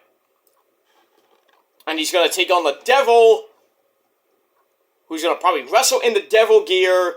So maybe we get a Black Scorpion type thing. Remember when that happened with Sting, and then Sting fought the Black Scorpion in a cage? I think it was that Starcade. And then it got revealed that the Black Scorpion was Ric fucking Flair. I mean, we haven't heard the Devil talk yet. So maybe if they want to do like a Black Scorpion type thing, maybe what they should do is either tomorrow night on Rampage or Collision, have the Devil come out like, Maxwell, fight, Maxwell, fight. You know, something like that. They'd have that creepy that creepy music that Flair had as the Black Scorpion. But God forbid he comes down in a spaceship. Remember when he came out when they had the match with Sting, and then he comes out in a spaceship, and he comes out of the spaceship as the Black Scorpion. I thought that was dumb, like something like Vince would do in the Golden Era. Bring out freaking crocodiles and snakes and shit. That's the craziest that the 80s were. You know, you had roller games and shit. That was a great time to be alive in the 80s, man. You had roller games on Saturday. I think it was on Saturday. You had Glow on Channel 11, too. Yeah, the Gorgeous Ladies of Wrestling, the old school Glow, not the Netflix show. Which was good, too. But too much goddamn sex in it. Holy shit, felt like a freaking X-rated movie. Nothing wrong with that, But, yeah, the original Glow came on, I think, around 10 or 11 o'clock in the morning on Channel 11. Then right after that, roller games! And if it ended in a tie, we bring out the Gators! And the object is to knock your opponent into the Gator pit so they can die. That's great! Good television back in the day. And then at 12, we had Webster. No, I don't know what we had after that. But that was some good shit back in the day. Good shit. Roller games was the shit back in the day. Basically, roller derby is basically roller derby with, more stuff added. It's just like roller jam, roller derby with points. I mean, same thing in regular roller derby. But then if the match ended in a tie, they bring out the gator, which I thought was ridiculous. Penalties galore and weirdness. Like, just look it up on YouTube. Roller games.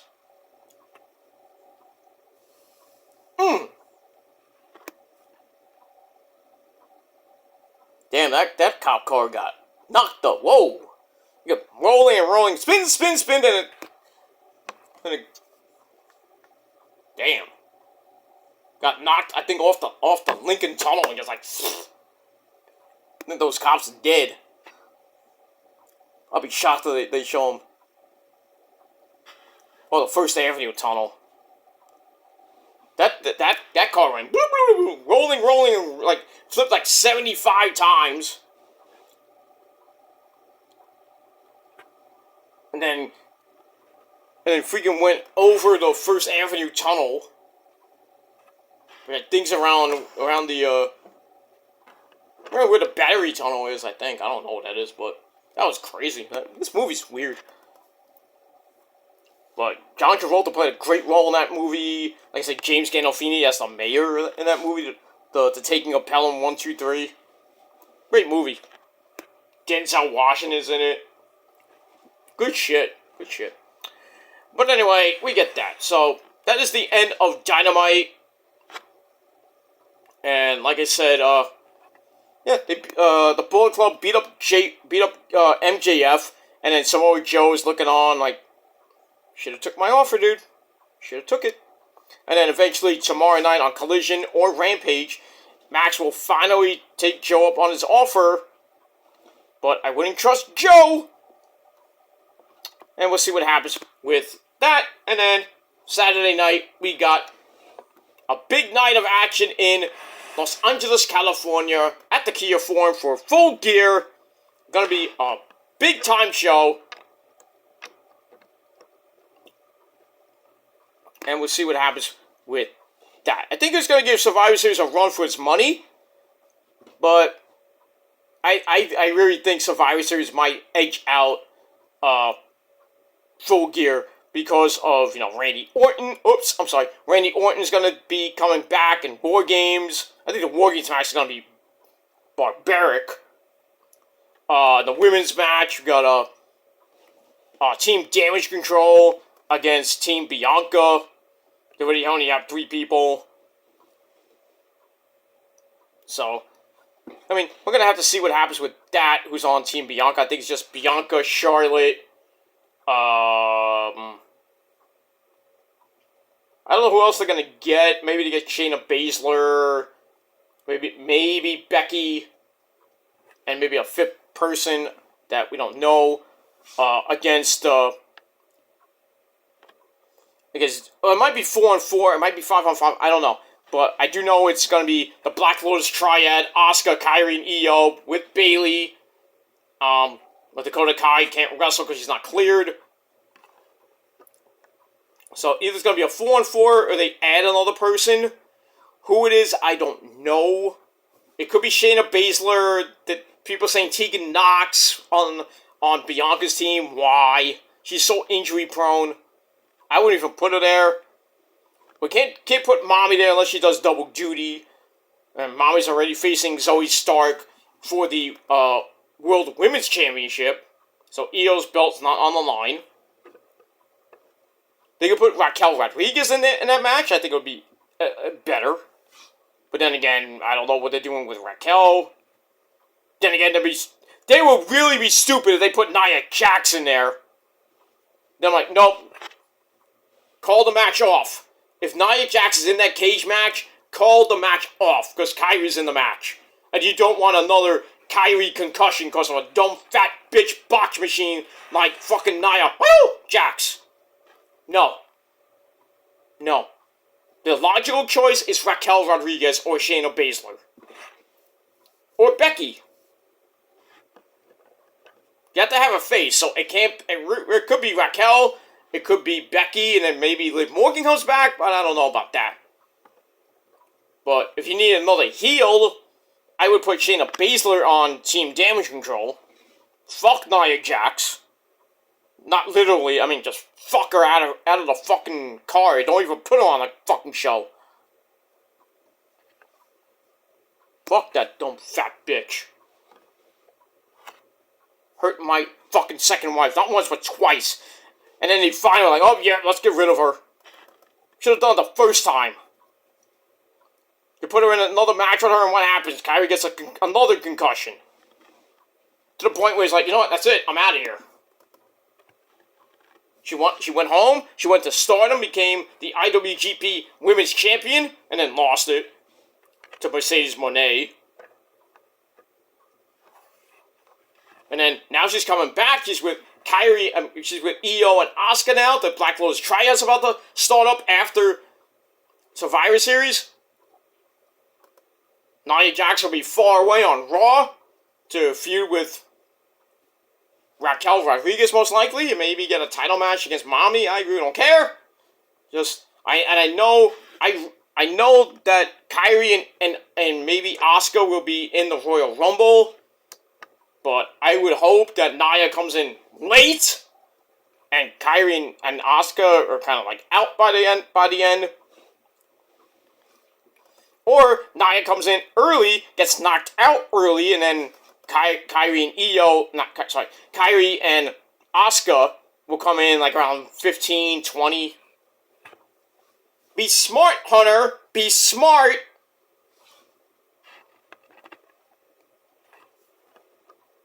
And when the draft comes, if there is another draft, please, for the love of God, if you want to have the Black Lotus tryout on Raw, put that fat bitch on SmackDown. Do not put them on the same fucking show. Because that'll be really bad for you. God forbid Nia Jax gets in a match with Io, puts her out for like 6 months. Does the same thing to Kyrie. Or possibly 6 months, and then her career is basically might be over. If she has another concussion, might be over. Asuka gets hurt for 6 months to 6 to 9 months. Who knows? I think it was a bad idea bringing Nia Jax back. Bad idea.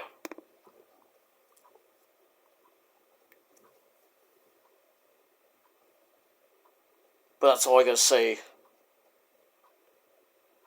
about that. Anyway, so we'll see what happens with all that on SmackDown tomorrow night, and then Monday Night Raw this Monday, the go-home show on Monday for Survivor Series. Next Friday will be, I believe, I think it's live because they're in Chicago. Everybody's gonna be in Chicago next week. Well, except for Raw, I think.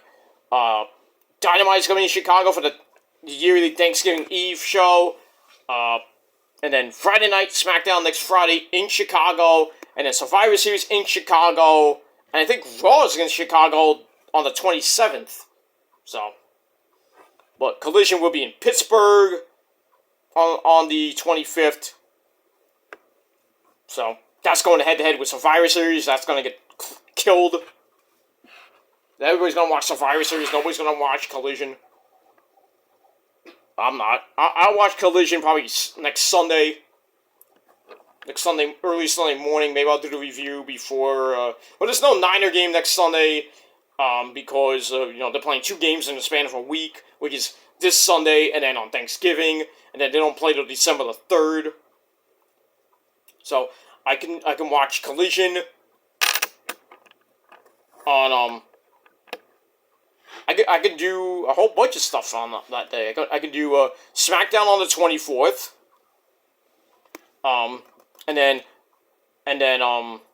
the day of Survivor Series, I'll probably do Rampage. I'll do Rampage early. Then I'll do my Survivor Series predictions. And then after Survivor Series, I'll do my Survivor Series review here on the channel. And then next Sunday, the 26th, I will do just Collision. And then maybe I'll do Ring of Honor too. I'll have to see how my schedule is. But, you know, it's Thanksgiving week, you know, lots of things going on.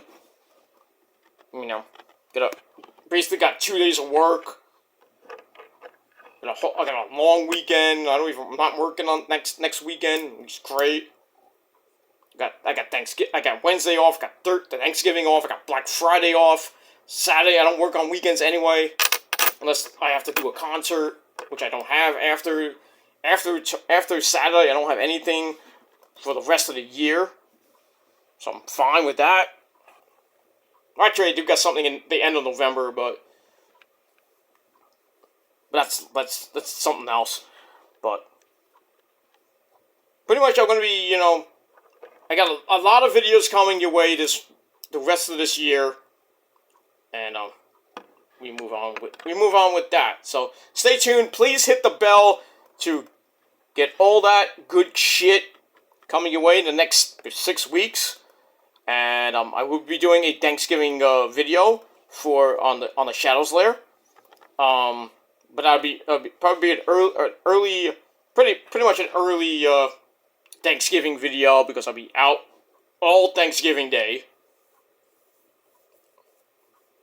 And then that'll be it. You know, Black Friday we got the Jet game. I think they're playing Miami on I think they're playing Miami on Black Friday.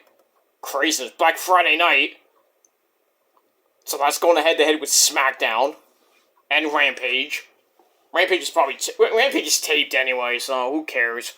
Live Collision going against Survivor Series next weekend. Craziness right near the end of the year. I mean, we do get a little bit of a break. After Survivor Series, we get a week break, and then we got NXT Deadline, December the 9th. About 6 days later, we got Ring of Honor Final Battle. And then the same week, we got Winter is Coming on the 13th. And then 2 weeks later is the final pay-per-view of the year, World's End. And then we got Christmas, we got the Greatest Day in the World, which we all know what that is. We've got that, and we've got New Year's Eve. You know, my wrestling year in review. I'm not going to remember everything, so, you know, I'll just pick and choose a few things here and there that I can remember, that I actually do remember from Wrestle Kingdom, pretty much up to the end of the year. But I will be doing that on New Year's Eve. I might do another video that day too, before I do my New Year's Eve festivities. And then, as soon as the ball drops, right here on this channel, like I did last year, like I did in January this year, I would do my first video of 2024, just saying Happy Crappy New Year. And, that'll be that. And then, probably as we go into 2024, first NXT of the year, first review of the year for NXT, and then Dynamite. I also will be doing predictions for Wrestle Kingdom. I will do a review of both nights of Wrestle Kingdom in one video. And then the first SmackDown of the year, first Collision of the year, first Rampage of the year, first Ring of Honor show of the year. Stuff like that. And that's going to go into 2024. But probably that first weekend of 2024, I might do I'm not going to do a resolutions. I did that once and it didn't really go that well with my resolutions. But I'll probably do a video with my goals I want to kind of accomplish in 2024. I know it's going to be early, so some of them I might put some goals I want to do, but some of them I might not even do at all for 2024. But I'll think about doing that video, what I want to kind of accomplish in 2024. And we'll see what happens with that. And, you know, hopefully start off the year with a good old-fashioned Gilmore color like bang! And then we'll be talking about Easter. Easter is late this year. I think it's at the end of April, which is crazy. No, actually it's at the end of March. March 31st, actually. I looked it up. March 31st is Easter. And then we got summer coming up. Should be a great summer, hopefully, next year. And then, when we get to this time next year, by, December, Christmas is going to be on a Wednesday. My birthday's going to be on a Tuesday. So I might watch NXT on my birthday, which is crazy. And maybe on New Year's Eve. Interesting stuff. We got that. And then I think right around, actually on Christmas, which is weird. I looked this up, and Hanukkah next year is on Christmas Day. I've never heard of Hanukkah being on the same day as Christmas. So then you got those 8 crazy nights, which basically start on sundown on Christmas Eve, and then it ends on January the 2nd or 3rd of 2025. That is crazy. So for all you Jewish people out there, my great Jewish fans, you're going to have a ball next year. You're going to have a ball. You got Christmas Eve and Christmas. You get, you celebrate if, you're half Jewish, half Italian, or whatever. If you're half Jewish and half Italian or Irish, you get to spend, you get your Christmas gifts, and you get like you get the first night of freaking Hanukkah gifts, and then Christmas, you get your Christmas gifts, and then you get another set of gifts. You're getting spoiled next year. God damn, man, I wish I was Jewish. But then again, I'd rather be, no offense to Jewish people. I love Jewish people.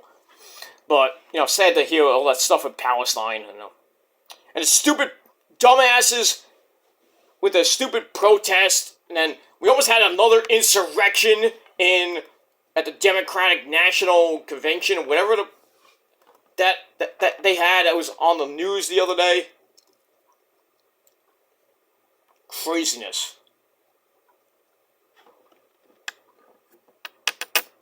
Fear the Walking Dead, the final episodes on this Sunday, by the way, if you watch Fear the Walking Dead, which I don't. I watched the first season and I was like, no. But they brought Morgan back, which was great, but I couldn't get into that show. And now, I watched the Daryl Dixon series. That whole season was great. The season with Negan and Maggie was alright, not great, but it's leading to, I think, the final thing in the Walking Dead universe, which is basically the Michonne series, where I don't know if Rick comes back or is in that series. I think it's just basically about Michonne. Maybe some guest stars will be there, but I don't even know who's alive and who's dead.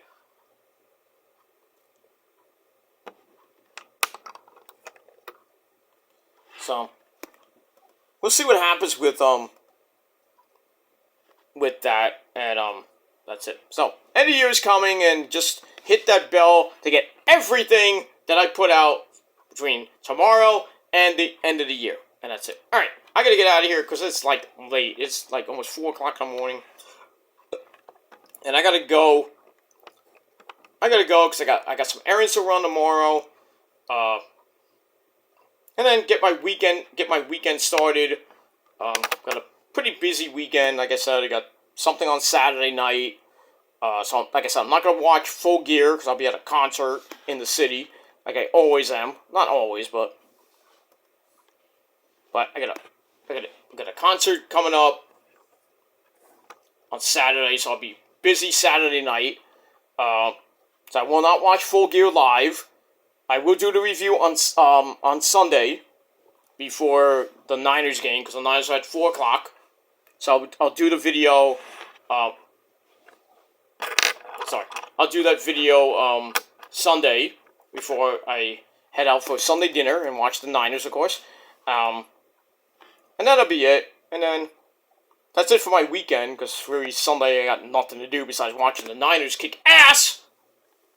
Hopefully against Tampa Bay in Santa Clara. Week 11 in the NFL, in the league where they play. For pay. And then we begin week 12 on Thursday with a whole slate of games. I think Dallas plays a game. The Lions, I believe, have a game. Because usually Thanksgiving is Cowboys, Lions playing on Thanksgiving Day. And then at night at 8 p.m., I don't know what channel it's on. I hope it's on local TV, like Channel 7, Channel 4. Probably Channel 4, hopefully. We will have the Niners and the Seahawks in Seattle. That's going to be a big, huge game. 2 games in the span of a week for the Niners. And they got some hard games coming up. Tampa Bay Sunday. And then they got the Seahawks in Seattle on Thanksgiving. Then week 13, probably the biggest game of the year, against the pedophile Eagles in that shithole in Philadelphia, week 13. I hope they flex that game to Sunday Night Football, not the 4 o'clock game. But we'll see how it happens with that. Then they got Seattle again after that. That's in Santa Clara. Then they got the Ravens. No, they got Arizona. I think in Arizona. Yeah, I think it's in Arizona. I'm not sure. That's week 14. Week 15 is the Ravens. Week 16 will be the Christmas game against the Ravens. Against the Ravens in Santa Clara at night. That's Monday Night Football. Oh, what are you gonna watch Monday night? Well, it's Christmas. Raw, I don't even know what Raw is gonna do. Raw might be a tape show and nobody's gonna watch it.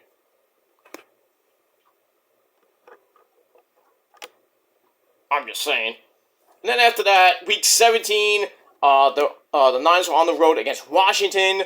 That's I believe the New Year's Eve game, and then the final week of the season, the first Sunday of January the 7th, I believe, 6th or 7th, will be the final home game of the year, final game of the year for the Niners at home in Santa Clara against the Rams, which could be for the NFC West title or a playoff spot. But anyway, we'll see what happens in the next 8 games for the Niners. If they can go 5-3, that'll be great. 6-2 will be good. 7-1 will be epic. But I think in between I'm hoping they can beat the Eagles. If they beat the Eagles, then I don't care what happens after that. I know they're gonna beat Tampa Bay.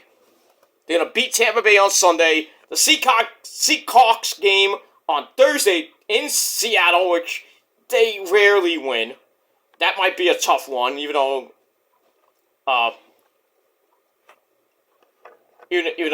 what's that quarterback's name? Can't think of the guy's name. But Seattle is good, but starting to kind of falter a little bit. So those are going to be some big division games, and the Niners are, I believe, 2-0 in the division. That's why they're in first place, because the Seahawks and the Niners are both at 6-3. But since the Niners have a better division record, they have the number 1. They have the number 3 seed right now. So it's all about now is a matter of position right now. But there's 8 games, so it's gonna all these games are kind of big games for the Niners. So we'll have to see what happens with that. I think the Eagles will definitely get the first seed again. Which sucks.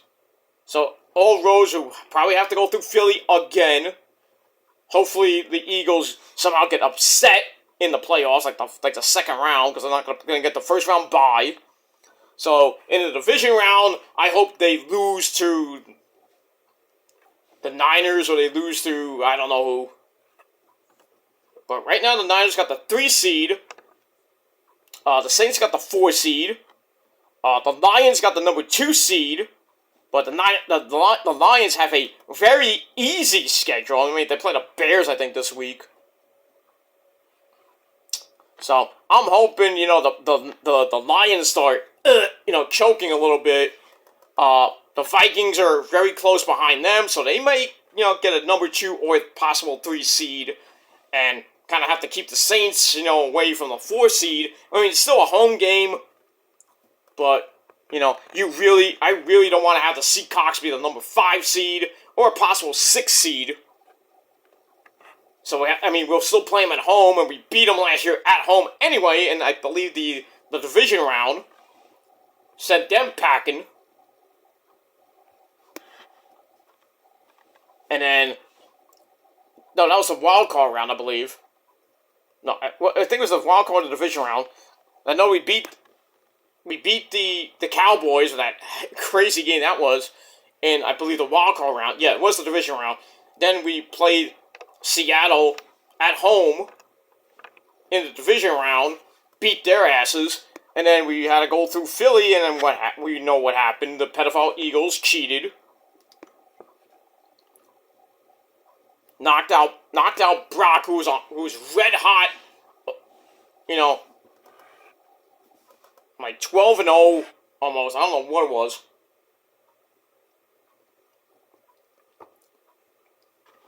He won the last few games. Niners won like 10 games in a row, 10, 11 games in a row, going for number 12, and then ran into the Eagles on the road to the Super Bowl. And, they knocked out Brock. They put in their emergency quarterback who sucked dick. Niners couldn't even get anything going. Eagles won the NFC conference. Faced the Chiefs in the Super Bowl, and the Chiefs barely came out of that alive with the Super Bowl. And they're now, they won the Super Bowl for the second time in their history. A lot of people saying they're going to get a repeat this year. People saying it's going to be the Niners against the Chiefs. It's like a rematch from Super Bowl 55 or 54, 55.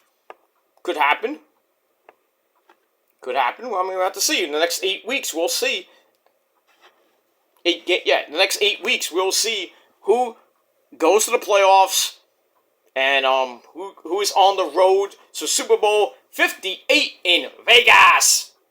And right before Valentine's Day. I think that's February the 11th. So, got a long way to go for football. So, that's that. Hot stove for baseball is starting to heat up.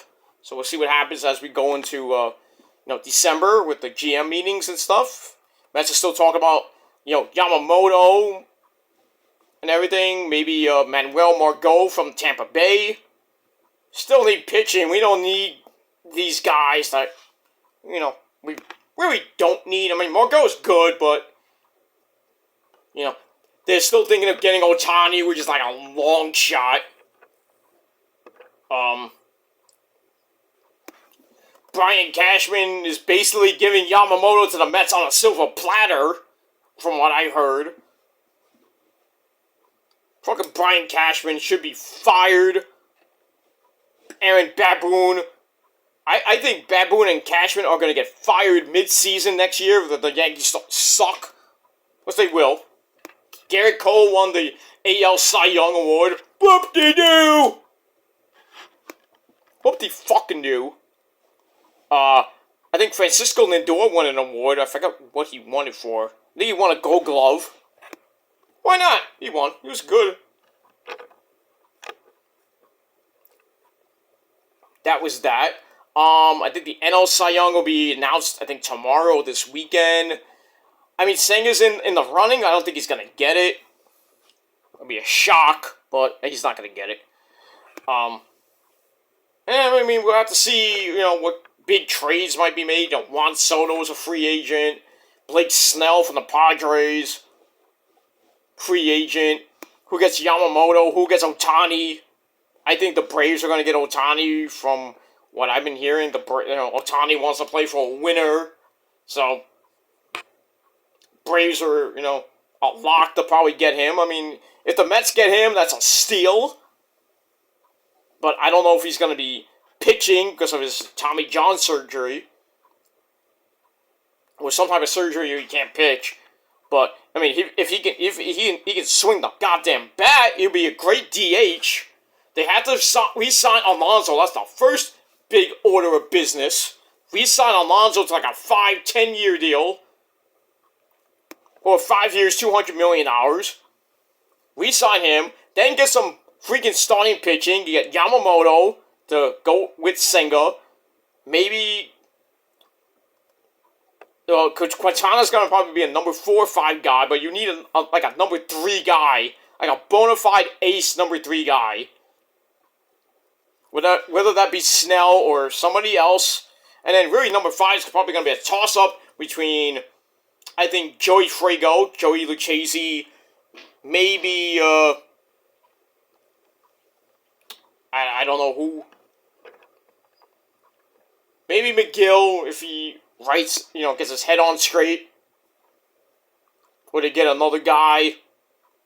But, after they do those 2 big things, the really big thing is to get some bullpen help. Because Edwin Diaz is coming back for a full year. After he broke his goddamn leg. In a freaking tournament that should never even take place. The World Baseball Classic. Killed the Mets' momentum. And if he didn't get hurt, I think the Mets would have won the division. At least. Or maybe make the wild card. I don't think we would have seen freaking Scherzer and Verlander go bye-bye. And then the Mets get, like, damaged goods. So,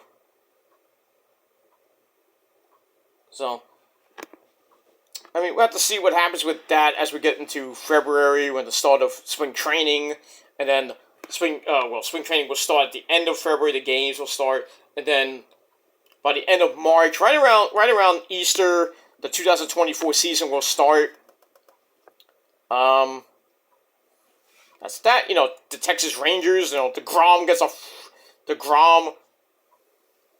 and Scherzer will get their rings, which sucks, but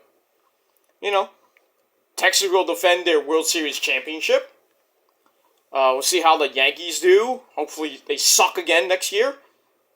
The Mets might contend, might not, depending who they get in the off season. So what happens with that, and then hopefully the Niners get to the Super Bowl. That'll make me really happy, and they win, which will make me even more happy with my brother, you sexy man up there. Make me happy, and then later on we got the Rangers kicking some ass. They've been kicking some ass lately. Hopefully they can come back after the little break they're having right now. Come back and kick some ass as we go into, the winter months. Hopefully they don't have another winter swoon like they usually do. But we'll see what happens with that. The hockey's going to be ending around April, early May. And basketball, they had that stupid tournament beginning, the in-season tournament that nobody gives 2 shits about. Basketball will be ending early, next year by May or June. And then pretty much we're in baseball mode from June to October, and then when hockey comes back for the new season, same thing with basketball, football for the 2024 season. Gonna be great. I think 2024 is gonna be a great year for sports. Wrestling, and other sports, and we shall see what happens in the next 6 weeks as we get through the rest of this year, and hopefully we don't lose anybody major like we did this year with Bray Wyatt, the Iron Sheik, Terry Funk, Jerry Springer, people like that, Suzanne Summers, all the great people we lost, had some great music this year, In This Moment, new record is fucking amazing, God Mode, Buy It Now, New Year's Day came out with a new single, I think it's called Secrets, supposed to come out today, today, basically, because they had it on their, Instagram page as tomorrow, we didn't know what it was, but I think, one of the band members, I think it was Jeremy Valentine, put up on his Instagram page, I don't know if I don't know if that's the new single, but it's called Secrets. But I don't know. That might be on a different album. But they do have. News Day has something planned tomorrow. But I think that's the song or it's something new, something else. Who knows? But got that. Good, some other good shit. This year, a lot of good albums. Grammys are coming up in February. We'll see who wins in the metal category. Would be Disturbed or maybe Metallica wins. We'll have to see what happens with that. Rage Against the Machine is in the Hall of Fame. Great. Yeah, but, don't get me started with the Rock and Roll Hall of Shame and the Shammies. Because they suck. But next year should be good for, concerts and stuff. And some more good music coming your way next year. I have some good friends that are coming out with a new album near the end of the year. And I have other good friends that just came out with a 2-part EP. Kicks ass. I think if you've been watching my videos, you heard a couple of the songs from that new album. But good stuff. Good stuff. So local music's kicking ass. So I've been to a lot of good concerts lately. So we'll see what happens with all that. Alright, I talked way more than enough, and I'm going to go to sleep. So thanks for watching, everybody. My final rating for AEW Dynamite, I gave it a solid 7 out of 10 stars. Let me know what you guys think down below. Hit the like button. Stick it up every hater's ass, because that's where it belongs. Subscribe to my channels, or this channel, and everything down below. Leave a comment if you wish, and everything else. So, I'm going to go to bed. Thanks for watching, and until next time, motherfuckers. Peter Joseph signing out. Peace out. Rock on and rock hard with your cookoot. Have a great weekend. Probably see you late tomorrow night for SmackDown. And we'll see. We'll see what happens. Get ready for Collision's burial tomorrow. So we got all that. So stay tuned for tomorrow night. Whatever you're gonna watch both shows. Bless you. But most people are gonna be watching SmackDown. And then you got live Rampage at 10 o'clock. And then the countdown show at 11 from 11 to 11:35. So all that tomorrow. But like I said, I will be back tomorrow night over on the main channel, Killer Demon 669, with your SmackDown review. And then we'll see how everything goes with that. I'll try to get Ring of Honor up this weekend sometime, maybe Saturday, maybe Sunday, who knows. Sorry I didn't get it up this week, but I'm trying to get all the Ring of Honor shows I could get, but since I'm so busy with a lot of other things in my life, I can't get every show in on time. So it is what it is. That's that. Alright. Go to bed, everybody. If you're on the West Coast, go to bed. If you're on the East Coast, you're still up with me. Well, good luck for you. But you're probably seeing this tomorrow. So good night, everybody. I'm Peter Joseph signing off. And if you're not down with that, well, fuck you, man. And that's it. Until next time, go fuck yourselves. Peace.